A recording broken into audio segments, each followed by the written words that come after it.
Hello and welcome to 360 Gamercast episode 72 for Tuesday the 18th of May 2021. I'm your host Mark Webb, gamertag Pearson Steam ID Webby 360G, and joining me on this fine evening is... It's Mr. Page. Yeah, Toe Switch. It's number one Stuntmaster. And surprise, motherfuckers, you thought you had a week off from me, Cinema Dan. Hey!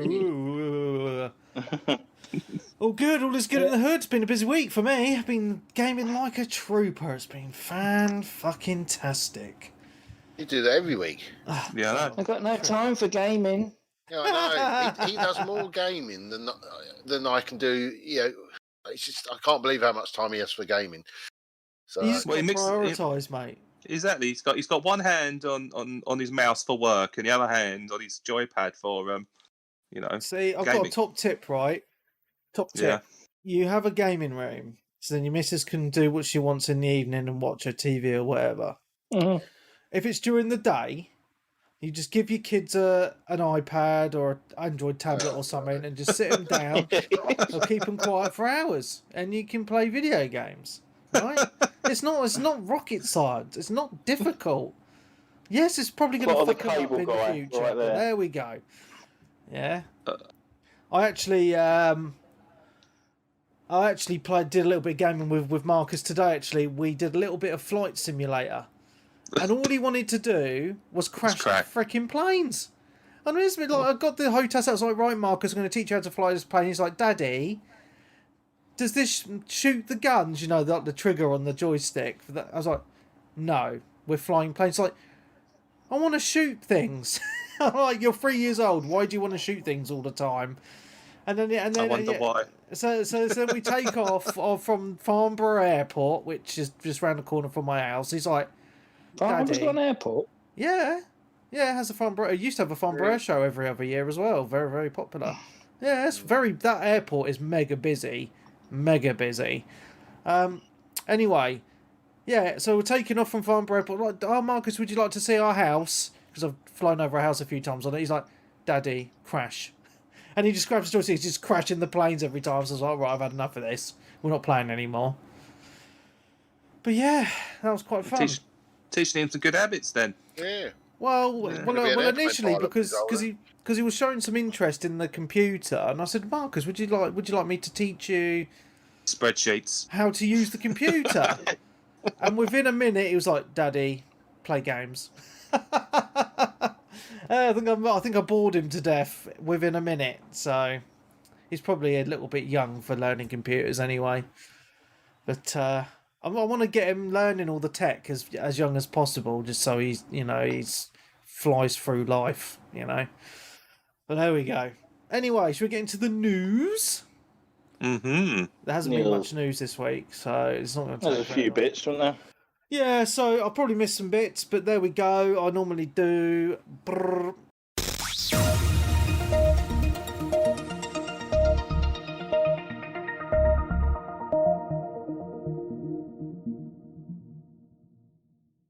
Okay, a little bit PC news. I was just going to say, should you do your big news? Oh, we'll save that for last. Yeah. Oh, bless. So this is a little bit of news with regards to PlayStation and PC. PlayStation have got a Steam store, and it's listing 41 games and DLCs on the store. So on the number it says how many games and DLCs, 41. But they're only listing a few games. So there's rumours that they're going to be actually showing off a load more games coming to PC, PlayStation exclusive games, which is going to be pretty cool if that happens. We've already got Days Gone coming out next week on PC. We've already got Horizon Zero Dawn, Detroit Become Human. I think there's what was that other one? The Hideo Kojima one with the Death Stranding. Yeah, and there's been a few others, but there's more rumours that more PlayStation games will be hitting the PC platform. So watch this space. It'll be quite interesting if that happens. I didn't even think there was 41 exclusives on the PlayStation, but there we go. Yeah, well, I reckon it's including some DLCs as well. Yeah. But yeah, it was pretty cool. You can't include DLCs in exclusives, surely. Oh, I don't know. That's just, I'm going by the news and by looking at the Steam page. Yeah. So if we go I did look at it earlier. I didn't save the link because I'm a bit of a noob, and now I can't find it. But there we go. It'll take me too long to find it. Anyway, next piece of news is about Starfield. It's Bethesda, which obviously is owned by Microsoft, and it's now been confirmed that it is going to be an Xbox console exclusive and day one on Game Pass. So sorry, PlayStation owners, you will not be getting Starfield on your system. Was that actually confirmed by Microsoft, or was it It's been Bethesda? confirmed today on the news. I saw there was rumours, but Yeah. it'll be interesting to see what it's like at the end of the day. No one really knows too much about it. Yeah. No, there's been lack of Apparently, there's going to be a trailer very, very soon. Very soon. It'll be E3 stuff. This year's digital E3 stuff should be quite interesting because obviously Microsoft are going to come out swinging because they've got a nice advantage at the moment, and obviously you're going to have PlayStation trying to pull out all the stops on their side as well, I guess, to try and make a big show to sort of deflect the attention, as it were. Yeah. 100%. So, I mean, that Starfield game was announced bloody 3 years ago. It was a while back. Yeah. So, I've just been looking at the trailers from 3 years ago. It's the only thing I could find on the YouTubes. So, How old is Fallout 4? Because I technically think of that as their last kind of big Bethesda game that they did as their own studio. Yeah, because obviously I think Elder Scrolls Online and Fallout 76 are like spin-offs, aren't they? They're not like the main team that make Elder Scrolls and Fallout. Yeah, I don't know, mate. Interesting. Yeah. Little bit of news about Forza. There's a lot of rumours going around that the next Forza is going to be set in Mexico. Forza Horizon, that is. So, that'd be interesting. Yeah, I mean, I don't really know much about Mexico as a country, apart from it. Apparently it's full of drugs. But mate. That's about all I know about Mexico. Is that all you know? Has it got a big racing scene? I mean, I don't. I've literally known. It hosts a Grand Prix sometimes. I literally know nothing about Mexico. Like, literally, all I know is it's full of drug cartels, and they try and sneak drugs over the border to America. Good country for off-roading and stuff. Oh man, I just don't know.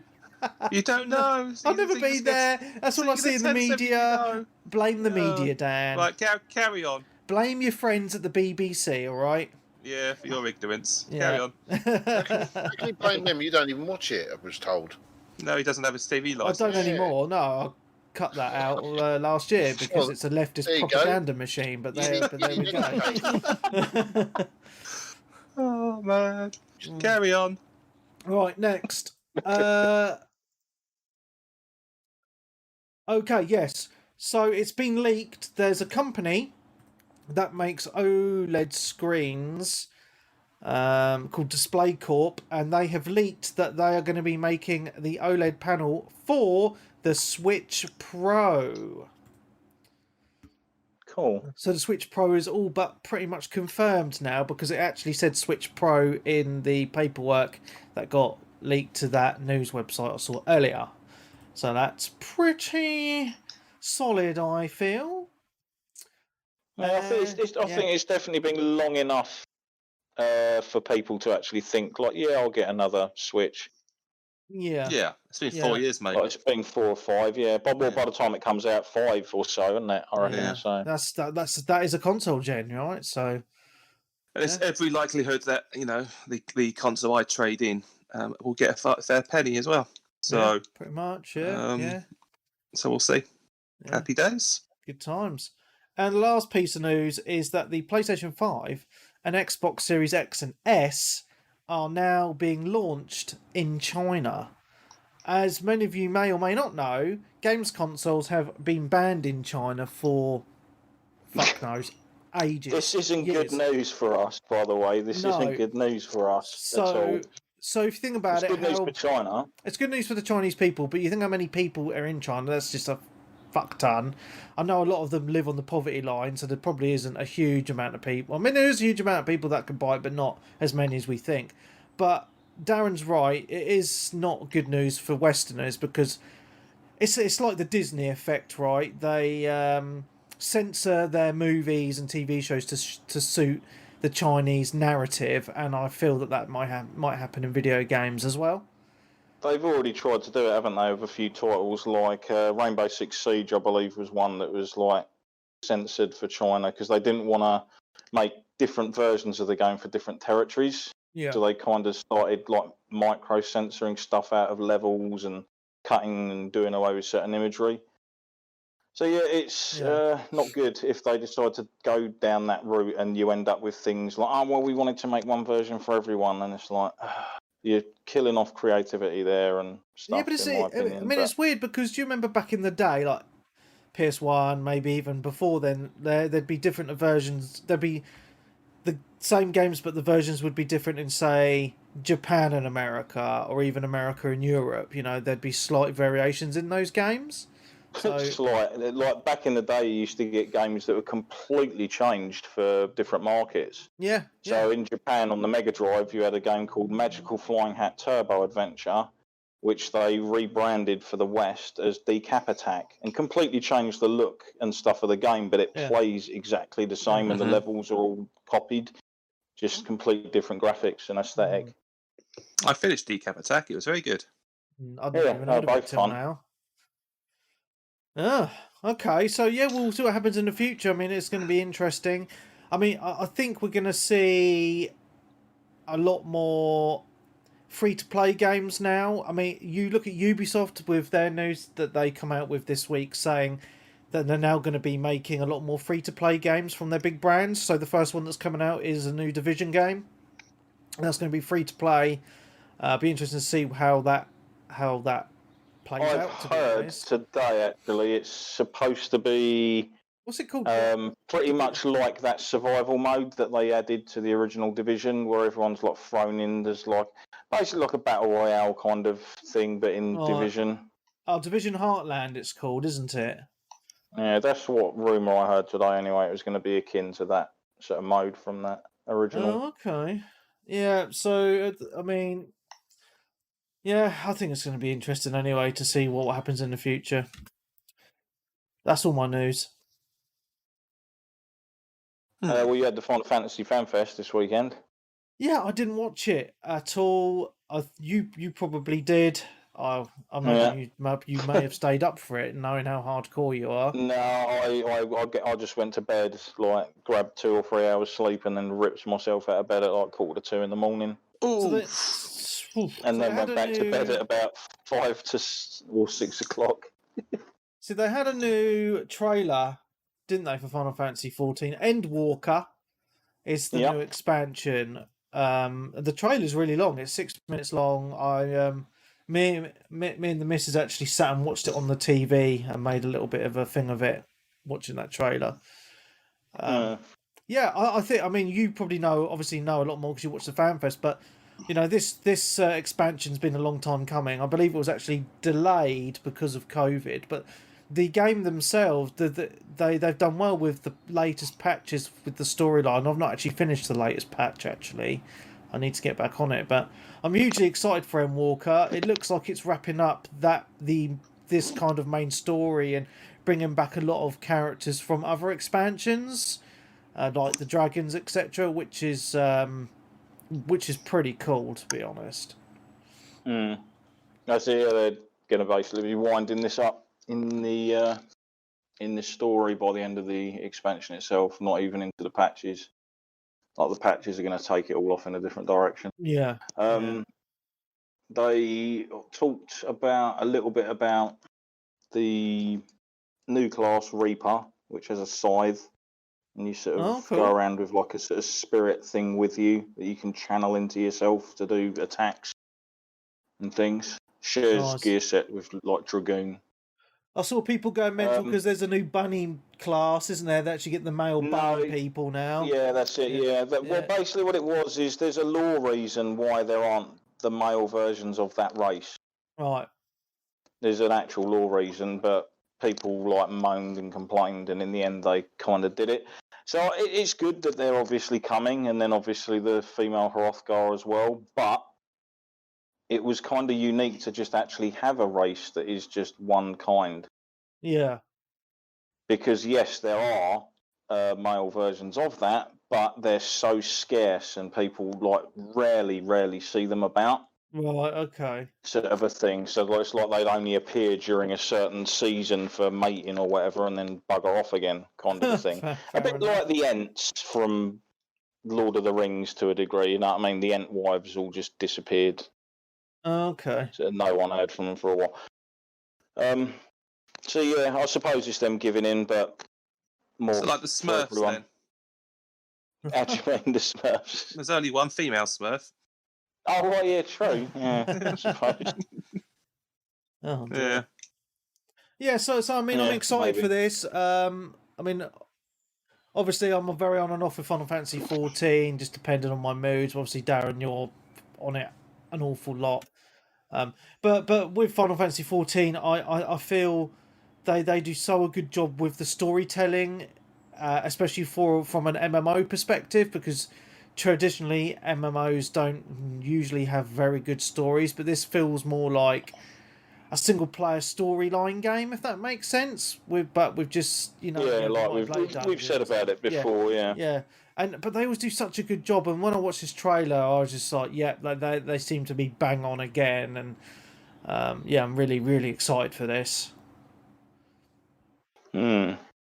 Yeah, they showed off obviously a lot of the new zones and stuff. I'm kind of excited, but at the same time, it's one of those things where it's been such a long time coming, and then for them to sort of originally tell you like, yeah, the whole story is going to be wrapped up by the end of just the expansion, you're kind of like, please don't rush it.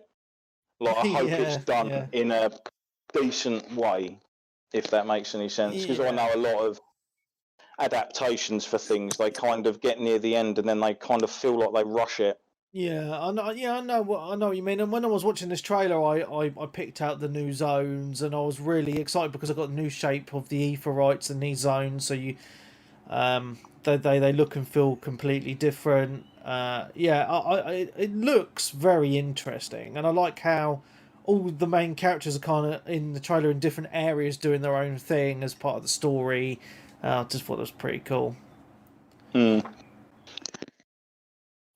The release date for it, I think, is the 21st of November. It's actually coming out. One of the other things that was announced, which was kind of gutting from my point of view, this is the first time there's going to be no physical copy of the game. Oh, okay. You have to buy it digital. Oh. Yeah, unfortunately. And I was kind of like, that's a bit of a bugger because you couldn't finish at least the story. Like, this might possibly also be COVID related, knowing that they might not be able to produce that amount of copies within the time period that they have, as well, could have come into the decision. So I imagine at some point there will be like so-and-so down the line, like a physical version available, which I could just pick up to have as the copy. Right, so I've got credit on my account, so already for something or other, so I might just hold that back and just think, because did you pre-order the collector's edition of this?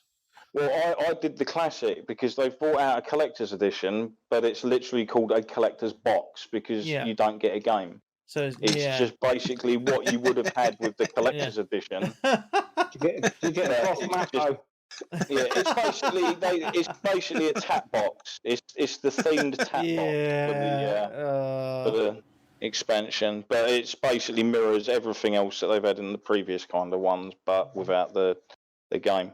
But because it hasn't got the game in it, it's actually cheaper than I think the previous collector's edition. Right. It's annoying though. Like I say, I've got a feeling a physical will turn up for it at some point, and if not, I might even be sad enough to just mock up a cover. Yeah, do it. Just so it looks on the shelf with the others, because it would have been nice to have had it on. Like I said, like we said, didn't we, like PS3, PS4, and PS5? Yeah, 100%, mate. Across the three. 100%. Yeah. Cool. That's all the news, I suppose. Unless anyone's got anything else.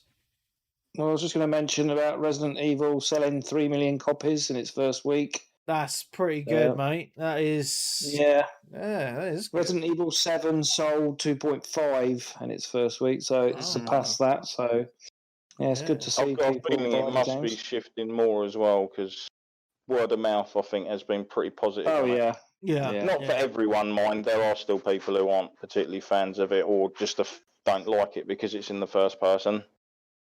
Yeah, I know. Yeah, I know what you mean. Perspective. Yeah. Yeah, man. Cool. Any other news? We done? Done. Diddly done. Okay. Who was first? Me. Peeps. Peeps, Well, what have you been I playing, went- my man? Too long because I haven't really played too much. Resident Evil finished it this week. I think we all finished it this week, didn't we? Yeah. Yes, we did. More than once. Oh, You done 2 playthroughs. Yeah. Have you done a speed run? No, not yet. I'm saving that one for another run. Oh, Bloody wow. hell, mate. I was thinking about doing a speed run, but I don't think I will. I'm just gonna because I'm off tomorrow. I'm gonna probably trade it into CEX and Are they get still How much taking- are they still yeah. paying 40 quid for it? I haven't looked, but I think they are. I was in Asda today, and they were still selling the game for 50 quid. So I think I'm gonna get at least 40 quid back from it. So Yeah, so but- I bought it from Tesco's for £40 and then sold it to CEX for £40. So I got it for free. yeah, it's good if you can do it. If you got the time to manage to complete it in that Yeah. time. They're still paying 40 quid for it, mate, so you'd be golden. Yeah, I'm happy. And then what I'll do is I'll probably wait a bit like what's happened with Resident Evil 7, which I've gone back to now, which is on Game Pass. Yeah. So, you've always got time to go back to it and play again for cheaper, but I'm not going to play again now. No. I Really enjoyed the game. Yeah. Just a few. Brilliant. Yeah, yeah, it's really good. I then, once I completed it, went through to just mop up some. I did start the game again. Just to see how the new Game Plus started up, but it was a bit weird because when you complete it, you get like you extras, can't you? You can buy infinite ammo and new guns and stuff, and but you don't get them until you get to the merchant when you replay it. Oh, right, okay. I think I had all my stuff just as soon as you pick up your first weapon. Really? Because these new Game Pluses, because when you complete it, it says that new Game Plus is available. But then when you go to start the game, there was no new start games. You have to load new up Game Plus start. You need to load up your save, don't you? Your completion save. Yeah, you load from your completion save. Yeah. Yeah. Oh, schoolboy then. That's what you always have to do. I started a new game thinking. Yeah, you should literally, once you get there, you'll open up your inventory and you literally have everything you had at the end of the last playthrough. Yeah. Oh, right, everything, all your items, all your bits and bobs, and obviously there's certain guns that don't actually unlock until you've gone through the game once anyway. That's why I sort of went back to it. It kind of gives you also like a load of challenges to complete. Yeah. In the bonuses, which will then get you points to buy more unlocks and more weapons and other things like that in the game. So they've added a lot of replayability to it for that. Yeah, I need to do that then quickly before I send it back tomorrow. Because I just started a new game. Because there was a few achievements that I missed. There's one for like opening all the outhouse doors in the village, but I'd missed one. But I thought, well, I can, because you have to do them during one playthrough. Because at first I thought, I'll just go back and open that. I think that you do, but on the goats, it's across multiple. Like if you've already got it, it won't be in the game when you go back through it the second time. No, so you know which ones you've already got. But the annoying thing is because some of these things I knew I'd missed during the actual first playthrough. But there's some sections of the game that you can't go back to, which is quite annoying. Yeah. So once you leave the castle, you can't go back in the castle. Yeah. Which is slightly annoying. No spoilers, but what did you think of the house, Peeps? The house, was it Oh, I can't remember what it's called now. It's called Benavir. Oh, Yeah. Benevir's house or whatever it's called. Yeah. Yeah, really liked it. Scary. Probably one of the creepiest parts of the game. I think it is the creepiest part of the game. It kind of reminded me a little bit of Silent Hill, you know. Yes, I was just about to say that, Silent Hill. Yeah. The tone shift and even the gameplay shift during that whole section is different. And one thing I will appreciate, each part of the game kind of feels slightly different. Yes. But yeah, you're never in them long enough for them to be annoying. Yes, I will completely agree with you on that, because there is some sections that are more action heavy than others, and and then you get some sections which are very puzzle heavy, and then obviously you get the super scary parts as well. I think this game, if I didn't sell it or whatever, I would have been happy just spending the £40 on this game and keeping it, but I was just a bit tight this month. But that's fair enough. But because this game, it feels like a labour of love. It's so well designed, just from start to finish. Just the way it starts, the layout of the village, the way you move on to the other areas throughout the game. It's just so well done. Like the graphics, the art style, the sound design, the puzzles, the enemies. Just, I think everything just comes together so well in this game, and it's something that a lot of games don't quite get right, but this just seems to knock it out the park in every single direction. And can we just say as well, this game was announced last year. That's mental, isn't it? And less than a year later, it's actually out. And as far as I know, not many people have had any bugs or issues with it. And you said, it's a well polished and put together product. Yes, yeah, 100%. I mean, I played it through on the Series X, and it was smooth. I didn't notice any lag at all. It was just such a pleasure to play. And the one thing I did also like about it is because I found that Resident Evil, for me, because I'm a little bit of a wimp, was a bit too scary, so I couldn't play it in long bursts. Like, I'd do an hour or so, and I'd have to turn it off. But with this, I just didn't. I mean, it was, there was those scary moments, and it does have the tension, but I didn't have that feeling of I need to stop playing it or whatever. I just enjoyed the whole experience. It's just such a joy to play, and I think most people who love kind of those horror games or first person or even action games of it, I think people should check this game out. I mean, it's easily at the moment my game of the year, and It Takes Two was my game of the year because it's such a good game. But this, I mean, my missus sat next to me the whole time as I played it, and we quite enjoyed just playing it kind of as a couple. She was helping me solve the puzzles and stuff. It's got a good mixture of enemies, and there's quite a few bosses, and then there's mini bosses. But I didn't die that much. I played on normal. I didn't die that much. I didn't really struggle. It's challenging, but not frustratingly where you're I'm getting fed up now. Yeah, you know. That's one of the things as well. I'll say even the boss designs, there weren't ever any parts where I'm just this is horrendous. Yeah, because sometimes bosses can break games. Yeah, and some of the latter end bosses, one in particular was just fantastic. Yes. Yeah, the end bosses were good. And the story does take some really wild twists and turns as well, which you're not expecting. It's hokey as fuck, but it's so over the top. It's entertaining. It knows what it's trying to do. Yeah. Yeah, I mean, some of the amount of damage the guy takes is just so unrealistic. But obviously, it is. But we could be going into that gets explained. That does get explained. So yeah.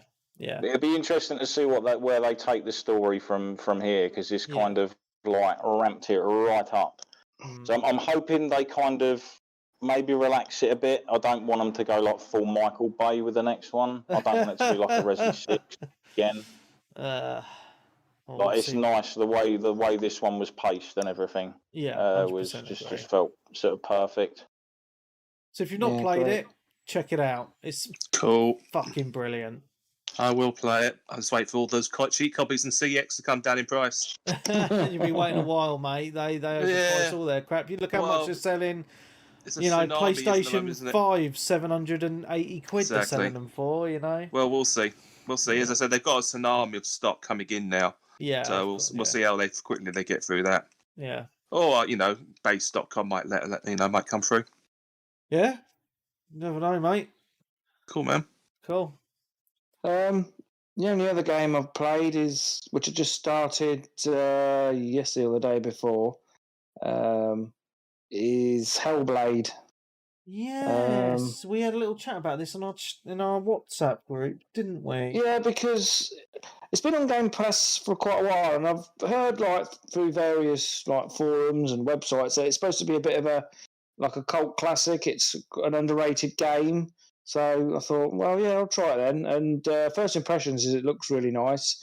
Graphics are nice. It's a bit strange. You don't for the first 20 minutes. You don't really do a lot. It's just following the path and listening to things and stuff. But the voices in your head. Yeah, the voices and that, and then what's actually happening here? It's a bit confusing. And then you just come to sort of areas, and then you get a few enemies. The combat's fairly good. But I noticed there wasn't really a tutorial in it. It just throws you in, and you're just having to guess the buttons and stuff. Yeah. But yeah, I didn't really know what's going on, and the combat's quite good, and the graphics are quite good. But I'm not sure about it at this minute in time. I mean, I put a few hours into it, Peebs, when it came out, and I've tried to go back to it a few times. But because it's got all the good reviews, and it's meant to be kind of really good with headphones because you've got the voices in your head, and it's meant to show what it's like for people who've got split personalities and actually hear voices, got some mental health issues and stuff. So this is why this game intrigued me, but I just couldn't get on with it. I mean, you're right, the graphics are stunning, and the combat I thought was okay, but it's just, I don't know, I think it's just quite, the location's just very depressing, and it's just not, I don't know, it's just one of those, I can't quite put my finger on it, to be honest, but I just didn't enjoy playing it, and that's why I stopped. I just didn't find it fun. So it's quite difficult as well. What you've got to try and figure out what to do, because it doesn't really I know you don't want your held hand in every game, but it just doesn't really help you. You don't really know what you're doing. Yeah, just fucking look on YouTube like you usually do. Well, yeah, probably I ended up having to. This is one of those things you got to find these little symbols in the trees and bushes and all this fucking bollocks. You're like, and I'm thinking, if you didn't use a guide, you'd be there all day looking for that. Yeah, it just gets a bit tedious, I think. You have to solve a few puzzles with sound as well, don't you? Yeah, I remember. I mean, personally, I don't understand why it's got such good reviews. I mean, all these reviewers must have been paid off or fucking had a guide. Because, it's just not a fun game. And that's why I stopped playing it. And it's meant to be... And this is what annoys me with Xbox. I mean, I love my Xbox, but it's just all the Xbox exclusive games that are touted to be amazing, usually I just don't enjoy. I mean, there's only a few... like Halo, Forza, and Sea of Thieves. All the other ones are just a bit naff, to be quite honest with you. And this is Hellblade was originally a PS4 game. Really? Yeah. Did it come out on PS4? It was came out on PS4 first. Did it? Bigged up, it was bigged up on so PS4. So why is this bigged up as a big Xbox game then? Because this is all I ever see. Because the next game's going to be an exclusive to their platform. Yeah. So you can get to play another one, Peebs, after this one. Oh, God. Well, it's only supposed to be a short game. I think it's only supposed to be about 4 or 5 hour in length. So I might try and persevere. And I think the achievements are supposed to be fairly generous. You do realise, though, that if you die in the game, you have to start a whole game again. What? Do you not know that? No. Oh, you didn't know about that? Oh, you You only get 3 lives on Hellblade. If you use all your 3 lives, that's it. You stop. Oh, Old that's no school, good. man. I think I've died twice already. Well, then you got That's one old left. school, man. Oh yeah, Noob.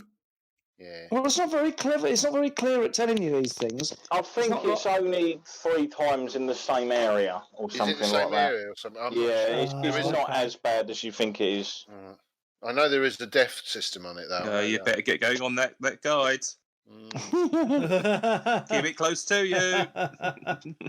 I'm still waiting. I'm going to have a look actually tonight. I can't remember when you remember the what was it? You know, the Ghouls and Ghosts arcade thing. Oh, yeah. What was it called? I can't remember when that's Capcom out. Arcade Collection. That's it. I can't remember when that's coming out.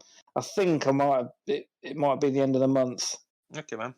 But yeah, I'm still looking forward to that. Are you, mate? Yeah. Yes, mate. And everyone knocks my Bing points, but I did a bit of research this week to see how much they're actually worth. And they said if you do everything within a year, they're worth £132 For the year. for a year. Yeah, but that's like going to fucking Lidl. Yeah. It is though, isn't it? £132. That's a good few games out of that. I mean, I've pretty much paid for 2 games already this year. How much did you say? 110. About £132. Oh, so that's 2 PS5 games. Well, it isn't to Webby. Hey.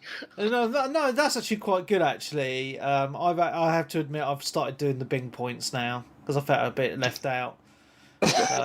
Search engine shit. But I forgot to do it. But I forgot to do it yesterday. No, you just do the daily things. You just quickly click it. Yeah, you just click. I don't. And then obviously you've got your system on the actual Xbox as well, which you do, which is a weekly challenge thing, and then which a lot of the time bullshit. I just do the daily fucking. Yeah, but I just every day when I switch my Xbox on, I just do my little daily Bing thing, and then I'll go on to my game. It takes literally like a couple of minutes. £132, mate. You can't knock that. Yeah. But that's pretty much all I've played. I'm just gonna say. We had some complaints about my tapping of the console controller last week, even though playing with your joystick, weren't you, Peeps? Playing with your big one. Can I just point out, if I'm expected to come on here for like 3 to 4 hours and just sit here talking and listening to Dan talk about Animal Crossing for 2 hours and Darren talk about Final Fantasy for 2 hours, and expect me to sit here and not play a game. You need to play the... don't you? Play chess with yourself, mate. Yeah, exactly. So, in all fairness, I quite enjoy talking to you guys because I game whilst I play, and it's just it like also being in a helps party me. Chat. Exactly, it is. Apart from we have a bit of structure here. Well, I don't know about that. Well, I'm the only one that has show notes. You just make up as you go along. Exactly, you know where the show notes are. Yeah.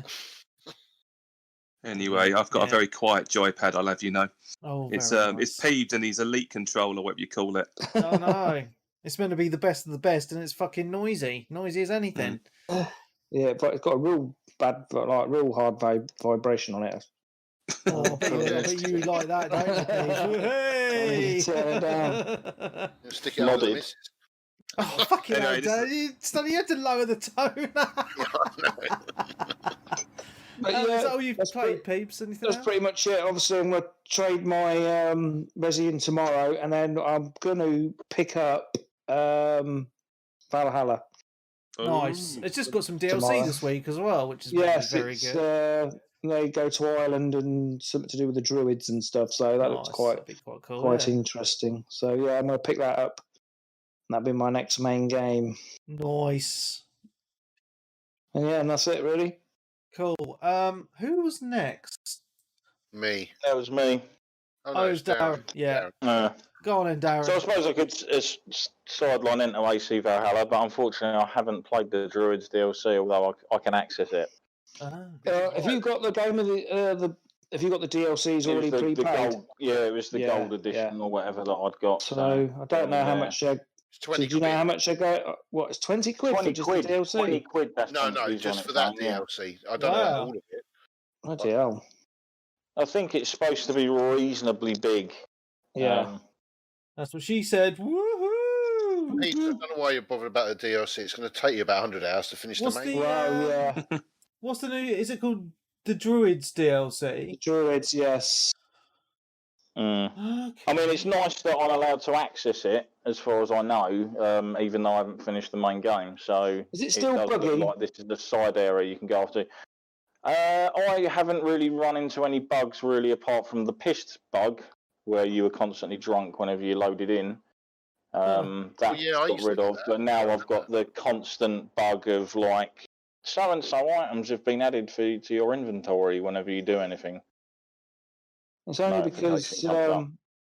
on the Facebook pages and stuff that I follow, the people are saying, "Oh, the Druids DLC's out," and then all the comments are, well, "You need to fix the bugs first before you release the DLC."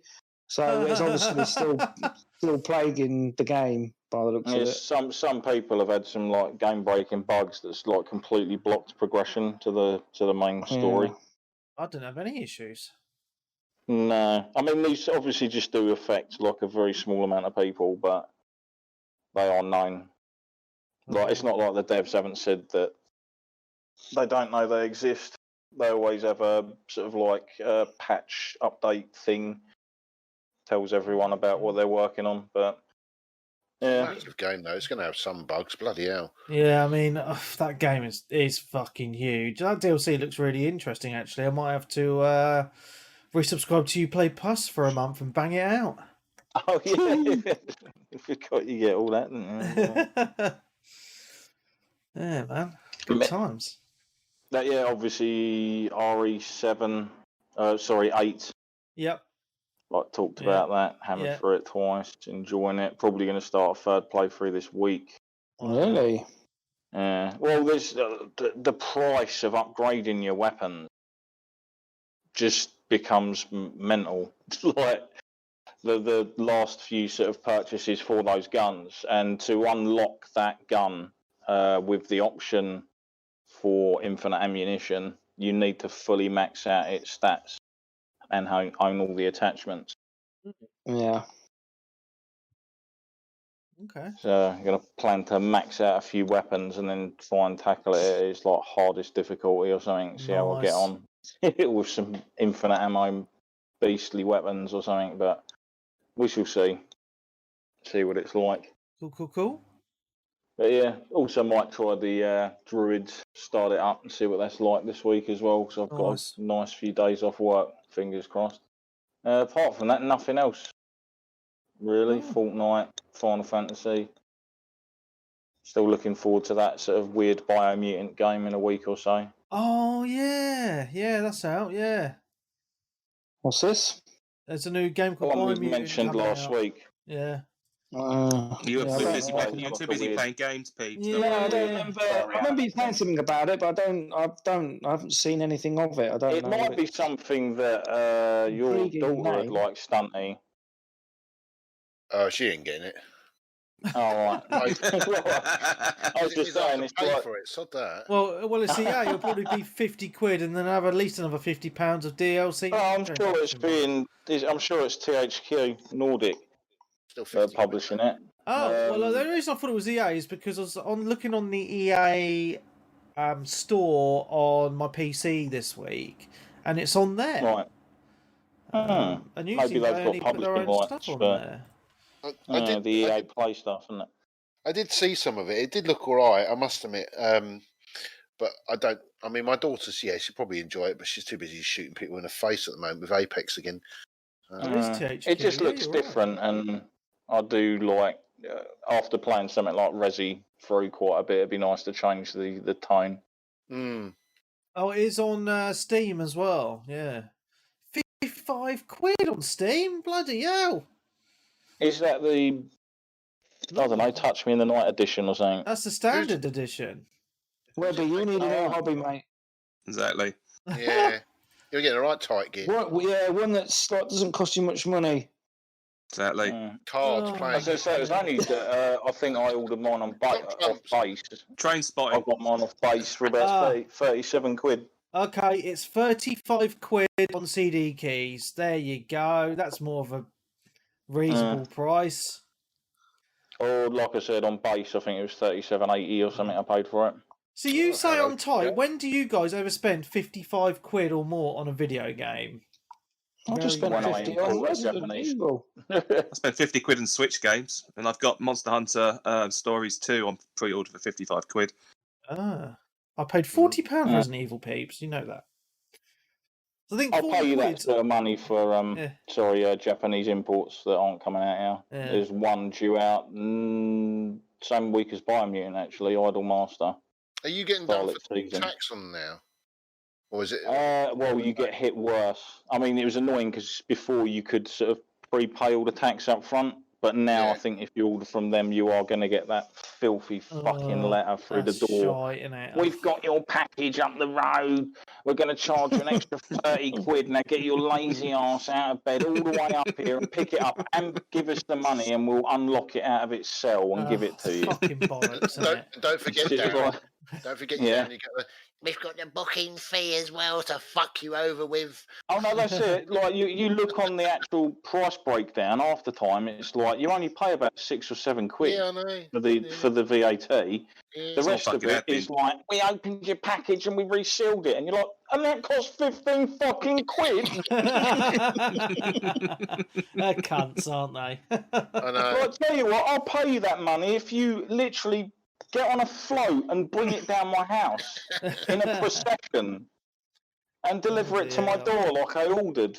Fuck's sake. Yeah, that is bullshit. That is. But just go back to the pricing. You say I'm tight, but I think I've just been spoiled because PC games are so much cheaper than the console versions, you know. So when I see a game at 55 quid, I'm like, fucking hell, you know. So I'm used to paying like 35. As far as I'm concerned, like if you're buying digital games, they should be around that price anyway. Well, yeah, I mean, because makes you're sense, not right? getting something that's actually worth any money. You're not Yeah, getting Like with a physical copy, you can sell it and it's got some monetary value. Whereas what if you're bums buying me it out digital, about- it's like That's what bums me out about digital games on consoles. They're more expensive than going to the shop and getting the bloody disc. You know? Yeah, I can't work that out. It's fucking bullshit. Absolute bullshit. Anyway, fucking Especially Steptoe. Let's get on with it. If it was £10 cheaper for every digital copy, I'd buy nothing but digital. Yeah. I mean, half my games are digital now anyway. Mm, yeah. But if I had that extra incentive, The stores would disappear or online. Well, they are anyway, aren't they? I mean, I'm No, still but what amazed I'm that saying game is is- still going. Yeah, but Well, what all I'm they saying- do is sell T-shirts and bottles of it's fucking all fizzy just pop. fucking insane, isn't it? and you can get some Pumas in there now. Yeah. Ooh. well, they selling trainers in there, really. It's Sports Direct, isn't it? Because the one where I live has gone in. Do you know what? There's no Oh. one knows they're in there. So yeah, they're actually in Sports Direct where I live, and it's Oh, yeah, wow. Sports Direct own them, don't they? The Yeah, guy, Mike exactly. Ashley, bought them out, didn't he? yeah. It's all fucking merch. It's like fucking rubber. I saw a load of rubber ducks in there the other day. Who's duck? that? Fuck's Yeah, sake. Ghostbuster rubber ducks. Oh my Really? god. I know. I was like, video games? Duh. Oh, do you remember when people used to put out quality products, I like know, man. instead of just shit? I know. Oh, Shit it's everywhere. mental. You walk in Absolutely there mental. looking for some bargains. Everything's overpriced, and you buy a rubber duck and some Funko Pops. That's all it is. And if you're really lucky, a keyring. I must admit, I went into the game where I live probably 2 weeks ago, and I said to the guy behind the counter, I said, "Have you been busy?" And he said, "No, I've been fucking dead." He goes, "Since they moved us in here, no one knows we're in here." He said, "All I get is people come up to me saying, 'Can I try these trainers on, please?'" He did, and do you know what? While I was in there, bloke went up to the counter with a sports jacket and said, "Can I pay for this here?" He said, "No, you can't. You got to go downstairs." Oh my goodness. Ah. So that'd annoy the hell out I of me. felt sorry for the poor bloke. But Oh there we go. goodness, At man. least you didn't have to explain to see if the trainers were for the right feet. I mean, I can see why I do it. It makes sense. Like the Argos, because they're owned by Sainsbury's, a lot of them go into the Sainsbury's because it obviously saves rent. Yeah. So I could see it makes sense if like you had a little game area in a Sports Direct, but they just need to be advertised probably so people know where they are. Yeah, because like in Sainsbury's, it has outside the store a big Argos sign as well. Yeah. And Yeah. So I don't understand why they don't do that Sports Direct. But you lose the quality though, because I used to go into before Argos went into Sainsbury's. There used to be a Sainsbury's over your way actually, Dan. Yeah. And you used to go in there, and it used to have such a great collection of games. You used to even get amiibos and stuff in there. Hempstead Valley, you on about? Sorry, You're not on about Hempstead Valley, are you? No, it's talking about Brighton. it's over Worthing. It's over Worthing way. Oh, Worthing way. Okay. Oh, It's nowhere near me, mate. Well, yeah, but it's sort of in between you, isn't it? So, and it was such a great, you go in there, good selection of stuff, and there's some bits and bobs in there that were, quite well priced as well. But then when Argos took over Sainsbury's just removed, and they've just got such a shit selection now. It's just quality's just gone to crap. That's why you need to go to Tesco's for that bullshit now, mate. Yeah. Where else do you get your mini pens? Well, that's it. Yeah, man. Or your door stops, your paper door stops. You can't find your amiibos anymore. No, man, they're all online. Yeah. Great amiibo drought. They're in people's garages. Yeah. All in Stunty's loft. Exactly. Yeah. Mate. Everyone's sitting on these. This is my retirement funds. Just you wait. Just you wait. In 25 years' time, these people triple the price of what they are right now. Yeah, they're gonna give me my pension. Exactly. Along with all his 15 Super Nintendos. We have to sell them soon anyway. So. You sound really sad about that, mate. No, just I'm running out of room, so it's got to the stage. I think I've got, Yeah. Well, you've been nagged. Yeah. Not surprised. Cool. Well, where are we? What's next? Stunty. Darren. Oh, was it me? Is it? No, I was done basically. Yeah. All right. What have I played? Fuck all. Right, next. Have you really? I have played a couple of bits. Nothing special at all for weeks. Oh, okay. You've been busy, man. Yeah, I've been busy. I went camping the other week. Went down to Kent. Had a really nice time down there. Sort of got pissed. Played golf in a field. Real life, mate. Yeah, played some Sabutio. Hilarious. Oh yeah, we were proper old school. We were playing that. Played some Scalextrics as well. Oh, cool. Yeah. Epic. And then just got pissed, and then we made a big fire and tried to set fire to the whole place. But there we go. So, and then on Saturday we had a mini tornado, which nearly. So all of us were hanging onto the gazebo, so it didn't fly off. But wow. So it was good fun, though, I must admit. Game-wise, what have I been playing? What have I played? I've been playing Skyrim. Oh my god, you are old school. No, do you know what? I'm having a bit of a mojo loss at the moment with gaming. I think the problem is every game I've got, it's way too long. It's like I'm still playing Assassin's Creed. It's like a job, Assassin's Creed. It just goes on and on and on, but you never get an ending. It just goes on. So, and then I don't know. I just get, because I'm an old school gamer, so I get bored of playing the same game for like a month.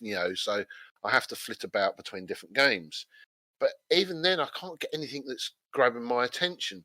So I went back to Skyrim, and for some reason I couldn't find the game save, so I had to start the whole game again for probably the 18th time. But yeah, it's still good. It's clunky. It's classic as fuck, now, isn't it? Yeah, it's really. You just said you haven't got enough time to play these games that go on forever, and you've gone back to Skyrim. Yeah, I know. Yeah. I know, but what I do is I get up to. I got up to level 10, and I thought, right, that'll do. I'll give it another year, then I'll go back again for another 2 levels. So, but there we go. That's Skyrim. I did play a game that was an old game actually that actually did intrigue me, and I got quite into it. I don't know why I'm having a bit of a playing old games at the moment, and that was Infamous. First Light? Oh, you played? Oh, that was a different. That was the. Is it Second Son or First Light you played? Because First Light I think was a DLC, wasn't it? It was the DLC. Yeah, I think you play as Fetch, don't you? Yeah. You play as the woman. Yeah, you play as the woman. Yeah. And I tell you, I mean, I don't know how old that game is because that was a very early PS4 game, wasn't it? Yeah. But First year or so, yeah. yeah, it looks really good still. And I mean, I Yeah. got it free anyway because it was on PS Plus, and it was good. Yeah, I sort of dipped into it, and it made a change to have something that grabbed my attention for a little while. Yeah. And it's good. So, yeah, I don't know how long the game is because I haven't finished it yet, but it probably won't take me 100 hours, thank goodness. Yeah. You know. But wait, give me a second. I just got to say goodnight to my daughter. Good night. All right. Yeah, I think it's only supposed to be about sort of 6 to 8 hours. Kind of Uncharted Lost Legacy length kind of thing. Yeah. So I don't know if they'll ever do another one now because they went into Horizon, didn't they? Yeah. So, but yeah, it's good fun. Although apparently as well, part of the news was, I think, one of the things was like, haven't Sony got something like? Someone said they got 25 games in development and like a ton of them and like new IPs. Oh wow. Yeah. That's pretty awesome to hear. Probably 20 of them are indie games, but yeah, probably. So yeah, so that was that. Played that for a bit. I played a little game called Moonlighter. I don't know if you've ever heard this. This is it's a bit like a Zelda sort of Animal Crossing style Stardew Valley sort of game where you're in this world. It's a sort of top-down indie game where, as bizarrely as it sounds, you own a shop, and what you do is you go into your dungeons, and it's like a roguelike dungeon that changes every time you go into it, and you have to fight bosses and the rest of it. And every time you kill these creatures, you gain trophies from them, or artifacts. You then take them back to your shop and you sell them in your shop. And you get these people come in, they buy the artifacts, and then it builds your money up, and then you can invest in the town or get better weapons and stuff like that. It's quite a good game, actually. The only problem is I wasn't very good at selling the stuff in the shop because I overpriced everyone. So everyone came in, and all they do is if they come in and look at your stuff, they sort of have this moody sign above their head to say overpriced and walk out. Right. So you sort of have to keep going over to your stock and reducing the price on it until you get to a price where they're going to buy it, which is a little bit. I don't know. It was a little bit shit. That I was a bit, like, can't we have a bidding war or something? Like eBay. The art style looks beautiful, mate. I mean, this game is a few years old now, isn't it? Yeah. I got it for £6 off of eBay. I don't know why I bought it. I just did you get it on the Switch? No, it's on the PS4. Oh, okay, yeah, it looks really nice, actually. Yeah, it is nice. Yeah, it's the build up of the game is as in like the attacking's quite hard. I think the problem is I'm still quite low leveled at the moment. But there's a lot to this game to learn. It's one of these. It's a proper time sink, as in like Stardew Valley, sort of that sort of style thing. But it's good. Sort of, I just dip in and dip out, do bits and bobs on it. But I like the world design on it. It's it looks interesting world design. It looks really nice, Yeah, you look a bit like a Zelda sort of character as well, sort of. And that's the other thing as well. When you go into these dungeons, if you die in a dungeon, you lose all your gear. Oh, I've just been informed that it's on Game Pass. Probably is. Yeah, I think it was on Game Pass as well. So, but yeah, it's not a bad game. There's also bits, and as you're going through the dungeons, you get these big ponds, and if you jump into the ponds, it regains all your health. The other thing as well you can do in the game is if you go so far into a dungeon and you think, I've got a lot of gear on me here, I don't really want to lose it, you can use a special teleportation thing and it will take you back out of the dungeon, and then you can go and save all your stuff. But when you go back into the dungeon again, it's regenerated again. So it's like, it's that risk reward. Risk and reward. Yeah, risk reward. Yeah, but it was quite a good little game. So I'm probably going to load it up in a bit actually and play it in a bit. Yeah, it looks good. It looks like a perfect kind of Switch game as well, just to sit on the handheld. Yeah. Yeah, definitely. I don't know what it is on the Switch. It's probably about £38 on the Switch, because you know what Switch is like with their tax. God, we moan about a PlayStation at times, but Switch is terrible. But there we go. Sorry, Dan. That's all right. I don't care. played Wreckfest on the PS5 because it was free with PS Plus. Yep. And I just want to see what it looked like because it's actually is the upgraded version, isn't it? It's not the upscaled version that we were playing on the Xbox. Right. And there is a difference. It does look a lot cleaner. There's some actual extra bits as well. They've put the is it called Haptic feedback? Haptic feedback. Haptic. Okay, now come on, Stunty. Oh, so they've got the so it's got the haptic feedback on the controllers. Oh, Yeah. cool, man. That's Yeah, so you've got all the when you're braking, accelerating, and also you feel all the bumps and lumps. And yeah. when you crash into thing, you hear the noises come out the speaker on the actual That's controller. really cool. The only thing that was fucking annoying, but then is it annoying? I don't know if you're a trophy whore. Is that if you play it on the PS5 and you were playing it on the PS4, you've got to restart the whole game again. Oh. So none of you. So I've got a save on the PS4 that was halfway through the game. I loaded up the PS5 version, and it's back at 0. Oh my goodness. That's So you annoying. can double stack the Chivos. Yeah, so you can trophies. that's right. Yeah, you can double stack them. So I'm just starting again. But the thing is, though, is I feel like I've been playing this game for months now because I've done quite a bit on the Xbox. Now I've done it on the PS4. Now I'm doing it on the PS5. It's like, is this Skyrim all over again now? As it sounds like it to me. So, cool.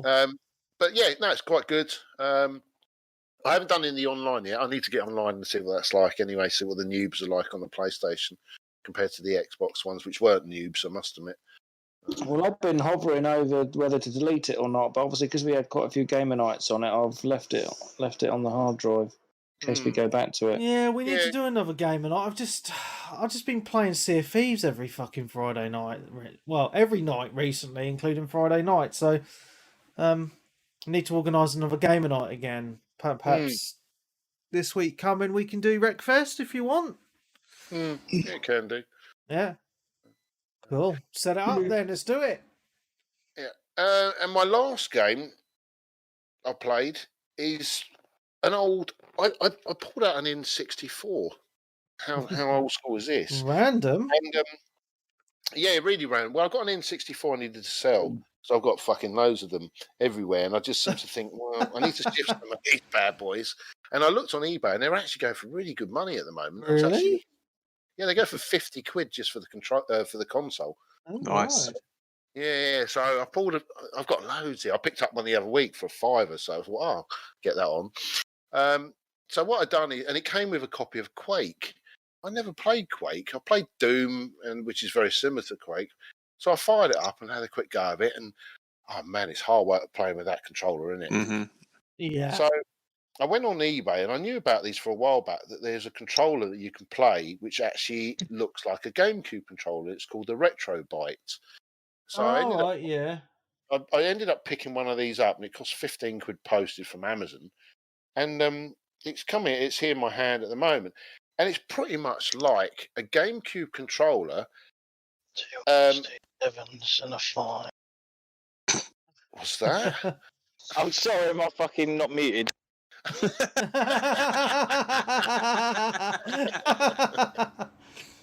You sound like he's going to fart. It's Dirty Darren. Dirty Darren. So what's this controller called? I missed it. It's called a Retro Byte. Byte. Yeah, BIT. I saw this on your Twitter feed. Yeah, it's a bit of a beast.